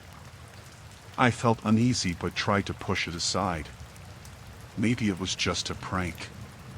But then the calls kept coming. Every time I answered, the caller would say something that made no sense or repeated vague threats. They knew details about my life, my job, my routines, even the names of a few friends. It was unsettling, to say the least. I tried to trace the calls, but the number always came up as blocked or unavailable. My attempts to block the number didn't work, they just kept calling from different ones. The feeling of being watched was growing stronger. After an hour of this, I noticed something odd. Every now and then, I'd see a shadow moving past the window when the lightning flashed. I tried to dismiss it as the effect of the rain or my imagination. But as the night dragged on, the feeling of dread only intensified. I decided to check outside. I carefully peeked out through the curtains, trying not to draw attention. The rain was coming down in sheets, and visibility was almost zero. I didn't see anyone, but the feeling that someone was out there, hiding in the dark, was almost palpable. I went back inside, trying to calm myself. I locked all the doors and windows, and the calls continued. The callers seemed to be enjoying my fear, taunting me with personal details and telling me that my time was running out. I knew I had to do something. I called the police, but they told me to stay on the line and keep them updated if anything happened. They said they'd send someone over as soon as they could, but it might take a while given the storm. I felt alone, stranded, and vulnerable. Suddenly, a loud thud came from the back of the house. I jumped, my heart racing. I grabbed a flashlight and a baseball bat I kept for protection. The power flickered, and I knew the storm was causing disruptions. I went to the back door, shining the flashlight outside. The rain was coming down so hard that it was difficult to see anything. I carefully opened the door and stepped out, the mud squishing beneath my shoes. The backyard was empty, but I noticed a set of muddy footprints leading from the edge of the yard to the back door. They looked fresh, and the sight made my blood run cold. I quickly went back inside, locked the door, and called the police again, telling them about the footprints.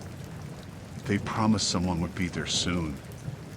I sat in my office, waiting, the fear making it hard to concentrate. The calls had stopped, but the silence was almost worse. I felt like a sitting duck, waiting for something terrible to happen. After what felt like hours, there was a knock on the door. I hesitated but finally opened it to find two police officers standing there, soaked from the rain. They came in and began to investigate, checking around the property and asking me about the calls and any suspicious activity. As they spoke with me, I felt a bit of relief, but the dread never fully left. They did a thorough search of the area but found no one. They took the details of the calls and the muddy footprints and promised to keep an eye on things. Once they left, I locked up the house and tried to get some sleep. I left a light on and stayed close to my phone, ready to call for help if needed. The storm continued to rage outside, but eventually, exhaustion took over, and I fell into a fitful sleep. In the morning, the storm had passed, and the sun was out. The police had not reported any incidents from the night before. The unsettling feeling of being watched began to fade, but I knew I'd be more cautious from now on. The calls eventually stopped, and I never heard from the mysterious caller again.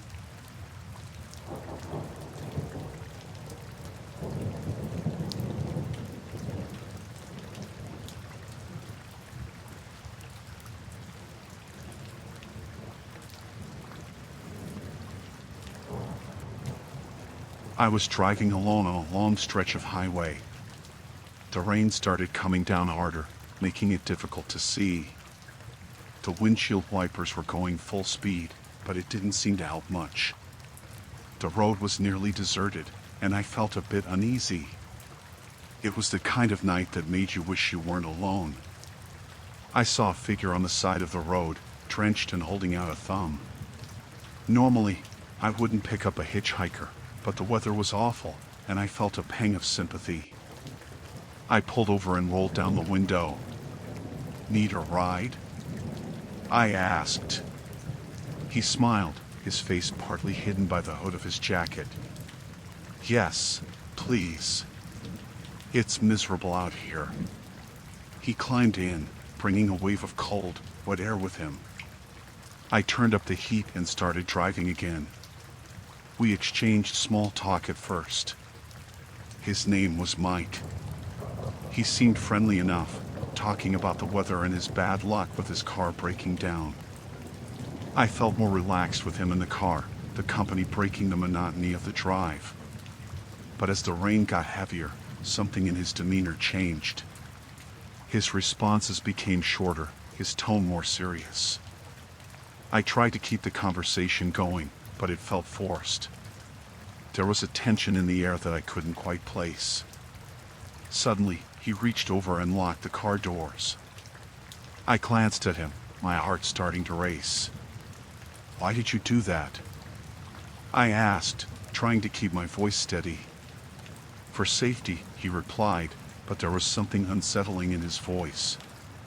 He turned to face me, his eyes cold and calculating. "Keep driving." Fear gripped me. "What's going on?" I demanded, my voice shaking. He pulled a knife from his jacket and held it up where I could see it. "Just keep driving," he said calmly. "And don't do anything stupid." My mind raced, trying to think of a way out. The rain was pounding on the roof, the road a blur in the headlights. I had to stay calm, had to think. "Where are we going?" I asked, hoping to buy some time. "There's a rest area a few miles up the road." "Pull in there," he ordered. I nodded, trying to keep my breathing steady. The rest area wasn't far, and I had to find a way to escape before we got there. I kept glancing at the road, looking for any opportunity. The rain made it hard to see, but I noticed a small dirt road coming up on the right. Without warning, I yanked the wheel and turned onto the dirt road. The car skidded in the mud, and Mike cursed, grabbing the dashboard for support. "What the hell are you doing?" he shouted. I didn't answer. I just kept driving, the car bouncing and sliding on the rough road. I could hear him fumbling with the knife, trying to steady himself. The dirt road wound through the trees, and I hoped it would lead to somewhere safe. "Stop the car," he demanded, his voice full of anger. He lunged at me, and I swerved, trying to throw him off balance. The knife grazed my arm, and I cried out in pain. I slammed on the brakes, the car sliding to a stop. I grabbed my bleeding arm and looked at him. He was panting, the knife still in his hand.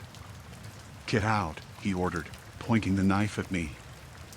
I didn't move. "Please, just let me go," I pleaded. He shook his head. "Get out," he repeated, more forcefully. I slowly opened the door and stepped out into the rain. It was freezing, the water soaking through my clothes instantly. Mike got out on his side, keeping the knife pointed at me. "Walk," he said, nodding toward the trees. I started walking, my mind racing. The rain was so heavy I could barely see a few feet ahead. I had to find a way to escape, to get away from him. He was right behind me, the knife glinting in the dim light. We walked for what felt like hours, the mud sucking at my shoes, the rain relentless. My arm throbbed where he had cut me, and I was starting to feel dizzy. I had to do something, had to find a way to get away. Suddenly, I heard a noise, a rustling in the trees. I stopped, turning to look. Mike grabbed my arm, pulling me forward. "Keep moving," he snapped. But the noise came again, closer this time. It sounded like footsteps. I glanced around, trying to see through the rain. "Someone's coming," I said, hoping it was true. Mike looked around, his grip on my arm tightening. "Shut up," he hissed. The footsteps were getting closer, and I could see a light bobbing through the trees. Mike cursed, pulling me toward the car. "We need to get out of here," he said, his voice panicked. I saw my chance.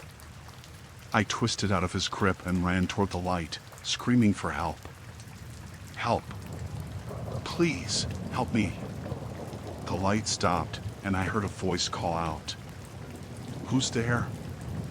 Mike was right behind me, but I didn't stop. I ran as fast as I could, the mud and rain slowing me down. I could hear him cursing, struggling to keep up. I burst through the trees and saw a figure holding a flashlight. It was a man, a hunter by the looks of it. "Help me!" I cried, running toward him. He looked confused for a moment, then saw Mike coming after me. He raised the flashlight, shining it in Mike's face. "What's going on here?" he demanded. Mike stopped, the knife still in his hand. "Just a misunderstanding," he said, trying to sound calm. The hunter wasn't buying it. He raised his rifle, pointing it at Mike. "Drop the knife," he ordered. Mike hesitated, then dropped the knife in the mud. The hunter kept the rifle trained on him, his eyes narrowing. "You okay, miss?" he asked me. I nodded, tears streaming down my face. "Thank you," I whispered. The hunter kept the rifle on Mike as he called the police. They arrived quickly, taking Mike into custody. I was safe, but I knew I would never forget that night, the terror and the rain. I would never pick up a hitchhiker again. Not even for $1 million.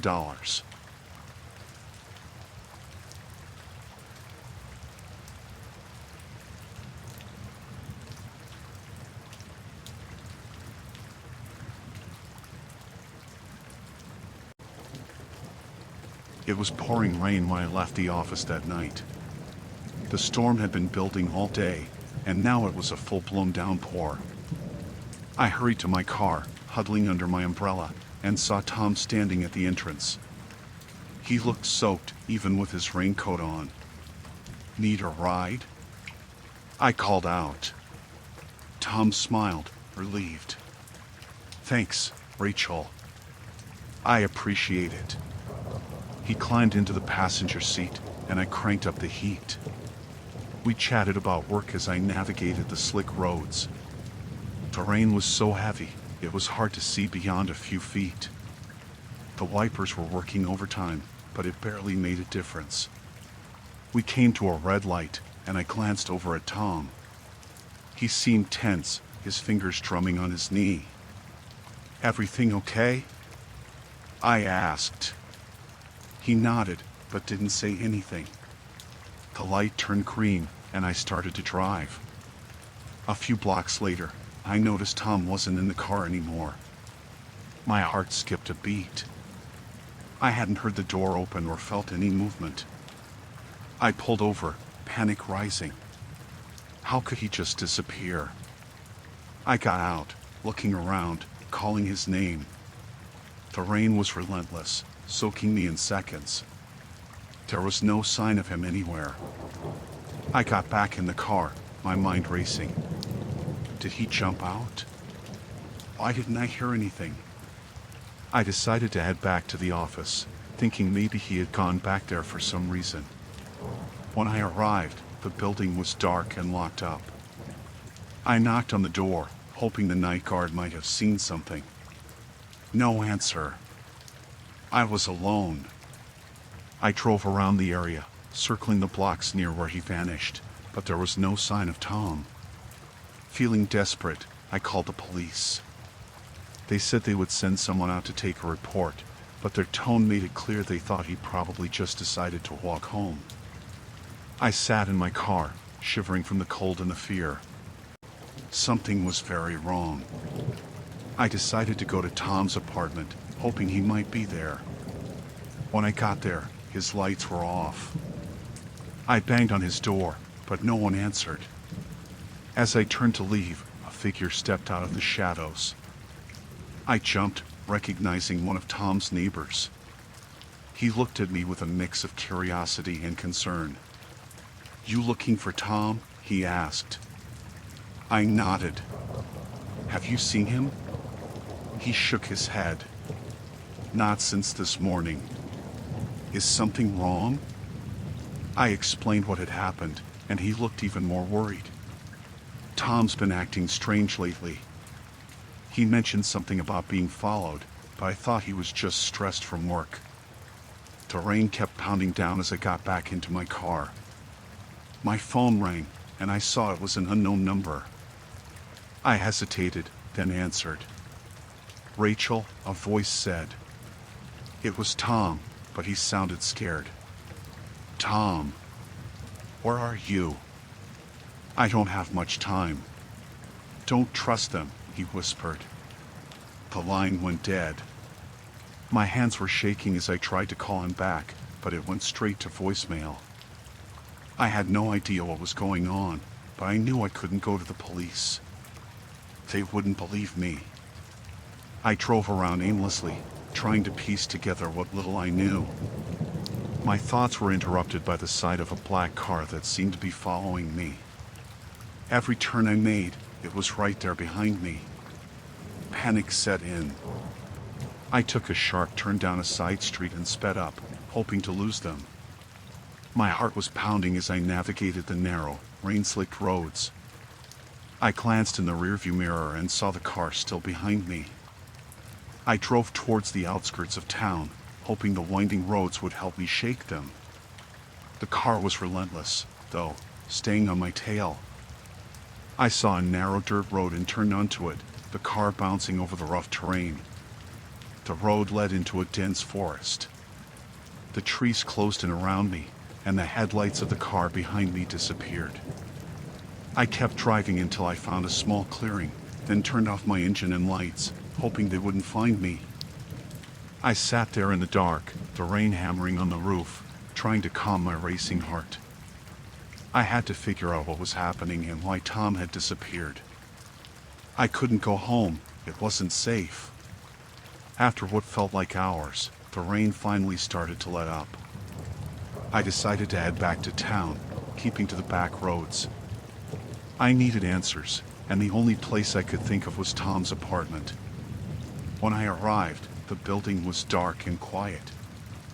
I snuck in through a side door that I knew was always left unlocked. I crept up to Tom's apartment and picked the lock, a skill I had learned years ago and never thought I'd need. Inside, the place was a mess.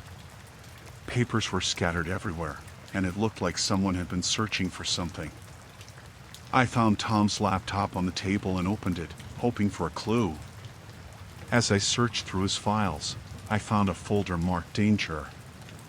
Inside were documents and photos detailing some kind of conspiracy. There were pictures of people I recognized from around town, notes about meetings, and lists of names.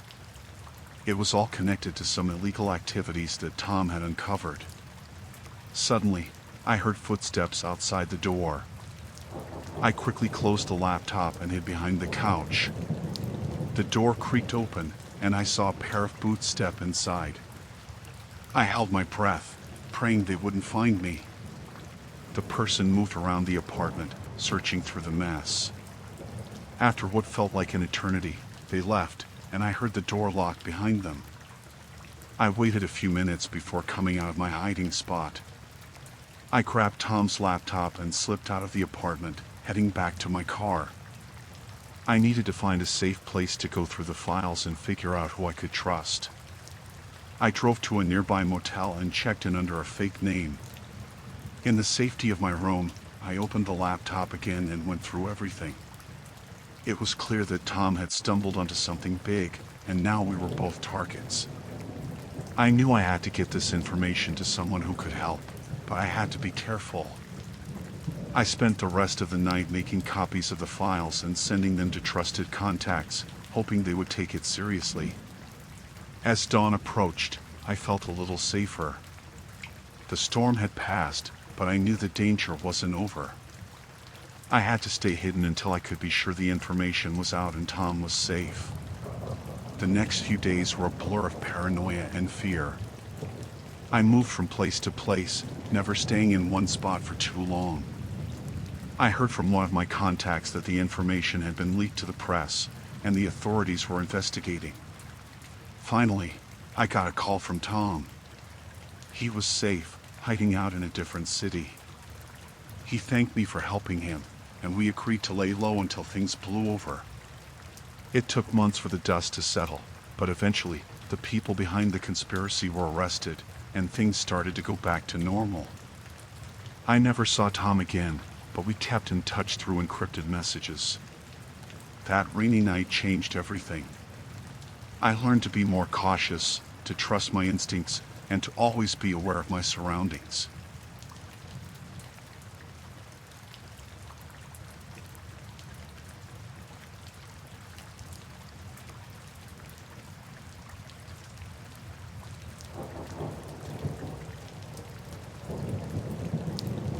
Last month, I stayed at a small hotel while on a business trip. I was exhausted from the long day and just wanted to relax. When I got to my room, there was a package outside my door. It was addressed to someone else, but the name on the label didn't match anyone I knew. I called the front desk and told them about the package. They said they would look into it and just to leave it where it was for now. I didn't think much of it and went about my evening. Later that night, I decided to check the package out of curiosity. It was a plain brown box with no return address. I opened it, expecting to find something boring, but instead, there were documents inside. As I flipped through them, I realized they were filled with sensitive information, contracts, legal documents, and some handwritten notes that made no sense to me. The more I read, the clearer it became that these documents were important and potentially dangerous. I decided to take the package back to the front desk first thing in the morning. I put everything back in the box and set it aside. That night, I had trouble sleeping, uneasy about the contents of the package. The next morning, I went down to the lobby. The front desk was bustling with activity, but no one seemed to take notice of me at first. I finally got the attention of a young woman working there and explained the situation. She looked at the package and seemed puzzled. "I'll take care of it," she said, but her voice had a nervous edge. I went about my day, thinking little more of it. That evening, as I returned to the hotel, I noticed something odd. There was a man lingering near the entrance, looking around as if he was waiting for someone. I thought nothing of it and went inside. When I got to my room, I noticed a few missed calls on my phone. They were from an unknown number. I dismissed them and went to bed. In the middle of the night, I was jolted awake by a loud knock on my door. My heart raced as I got out of bed and looked through the peephole. I saw the same man from earlier standing outside, his face hidden in the shadows. I didn't open the door. I quietly picked up my phone and called the front desk. No one answered. I was starting to panic. The knocking continued, louder and more insistent. I decided to call 911. As I was dialing, I heard a loud crash from the hallway, like something heavy being thrown. I hung up and ducked down behind the bed, hoping the intruder wouldn't hear me. I could hear footsteps approaching my door. They stopped right outside, and I held my breath, hoping they would just leave. The door handle rattled, but it didn't open. After what felt like an eternity, the footsteps receded.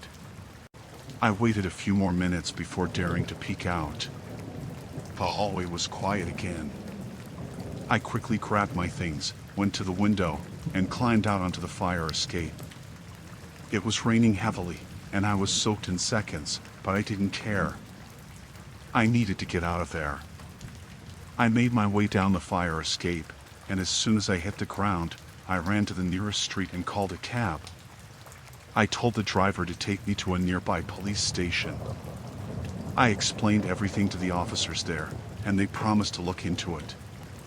They said it was good that I left the hotel. They had received reports of a possible threat to my safety.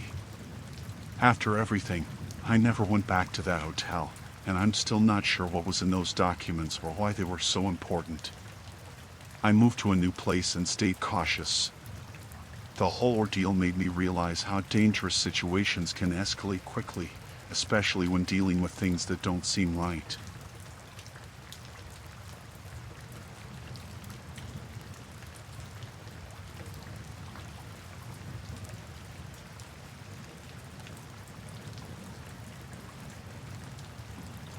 My car broke down in the middle of nowhere.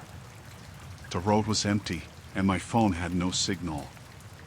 I tried to restart the engine, but it just wouldn't turn over. I got out and looked under the hood, but I didn't know what I was looking at. It was just a mess of metal and wires to me. I was starting to panic when I saw headlights approaching. I waved my arms, hoping they would stop. The car slowed down and pulled over. A man rolled down his window and asked if I needed help. I told him my car wouldn't start, and I needed a tow truck. He looked at my car and said he could give me a ride to the nearest town. I hesitated, but it was getting late, and I didn't want to be stranded all night. I thanked him and got in. He seemed friendly enough, middle-aged, with a kind smile. We drove for a few minutes in silence. Then he started asking me questions. Where was I from? What was I doing out here? I answered politely, but something about his tone made me uneasy. He was too interested, too eager to know everything about me. I noticed we were heading in the opposite direction of the nearest town. I told him he was going the wrong way.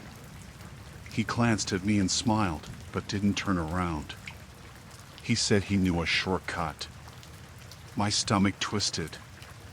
Something was off. I asked him again to turn around, but he ignored me. I reached for my phone, hoping to find a signal, but there was none. He noticed and chuckled, saying it was pointless out here. My heart was pounding. I had to get out of this car. I told him to stop and let me out. He just kept driving, his smile gone now, replaced with a cold, hard look. I grabbed the door handle, but it wouldn't open. Child locks. My panic rose. I was trapped. I started yelling at him, demanding he let me out. He laughed, a low, chilling sound. He said I wasn't going anywhere. I looked around the car, desperate for something to defend myself with. There was nothing. Just an old blanket on the back seat. We drove deeper into the woods, away from the main road. The trees closed in around us, blocking out the moonlight. It was dark, and I couldn't see a way out. He pulled the car over and turned off the engine. The silence was deafening. He turned to me, his eyes cold and empty. He said I was going to do exactly what he said, or things would get ugly. I was shaking, my mind racing for a way out. He reached into the glove compartment and pulled out a knife. My blood ran cold. He ordered me to get out of the car. I hesitated, but the look in his eyes told me he wasn't bluffing. I opened the door and stepped out, my legs trembling. He got up too, holding the knife casually, like it was just an extension of his hand. He told me to start walking. I asked where, but he just pointed deeper into the woods. I started walking, my mind frantically searching for a way to escape. The underbrush was thick, and the trees loomed overhead, blocking out the stars. I heard him walking behind me, his footsteps crunching on the leaves. I needed to do something, anything. I stumbled over a root and fell, and in that moment, I made a decision. I grabbed a handful of dirt and leaves and threw it in his face. He yelled, stumbling back, and I ran. I didn't know where I was going, but I ran as fast as I could. Branches scratched my face, and my lungs burned, but I didn't stop. I could hear him behind me, cursing and crashing through the underbrush. I saw a light ahead, a small cabin in the woods. I sprinted towards it, praying someone was home. I pounded on the door, screaming for help. The door opened, and an old man stood there, a shotgun in his hands. He took one look at me and then passed me to the man chasing me. The old man raised his shotgun and fired a warning shot into the air. The man chasing me stopped, his face twisted in rage. He turned and fled back into the woods. The old man pulled me inside and locked the door. I collapsed on the floor, shaking and crying. He called the police, and they came and took my statement. They searched the woods but didn't find the man.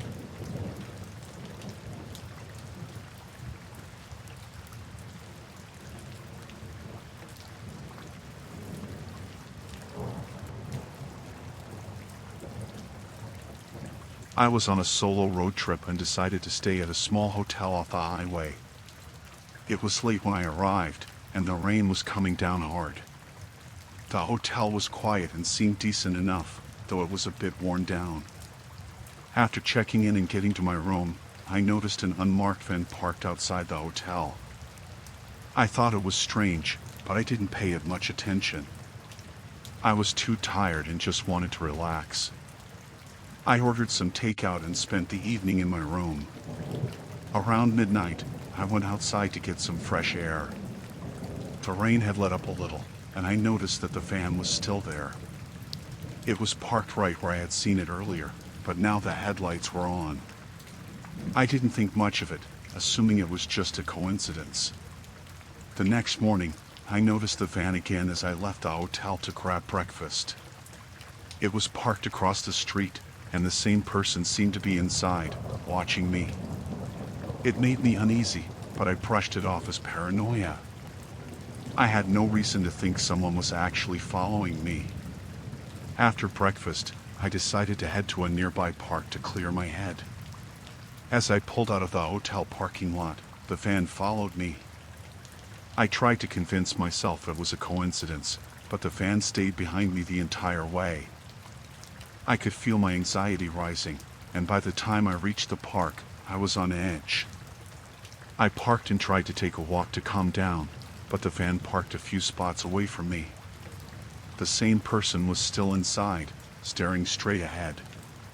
My heart raced, and I decided it was time to go back to the hotel. I had to get out of there. When I returned to the hotel, I saw the van waiting outside the entrance. I felt trapped. I tried to go around the van to get into the hotel, but it moved to block my path. My pulse quickened as I realized something was seriously wrong. I went back to my car and tried to call the front desk from my phone. The line was dead. I couldn't reach anyone inside. I glanced back at the van and saw the person inside getting out and heading towards the hotel entrance. I knew I had to get away from the van and the hotel. I quickly pulled out of the parking lot and drove to the nearest police station. My hands were shaking as I explained everything to the officers.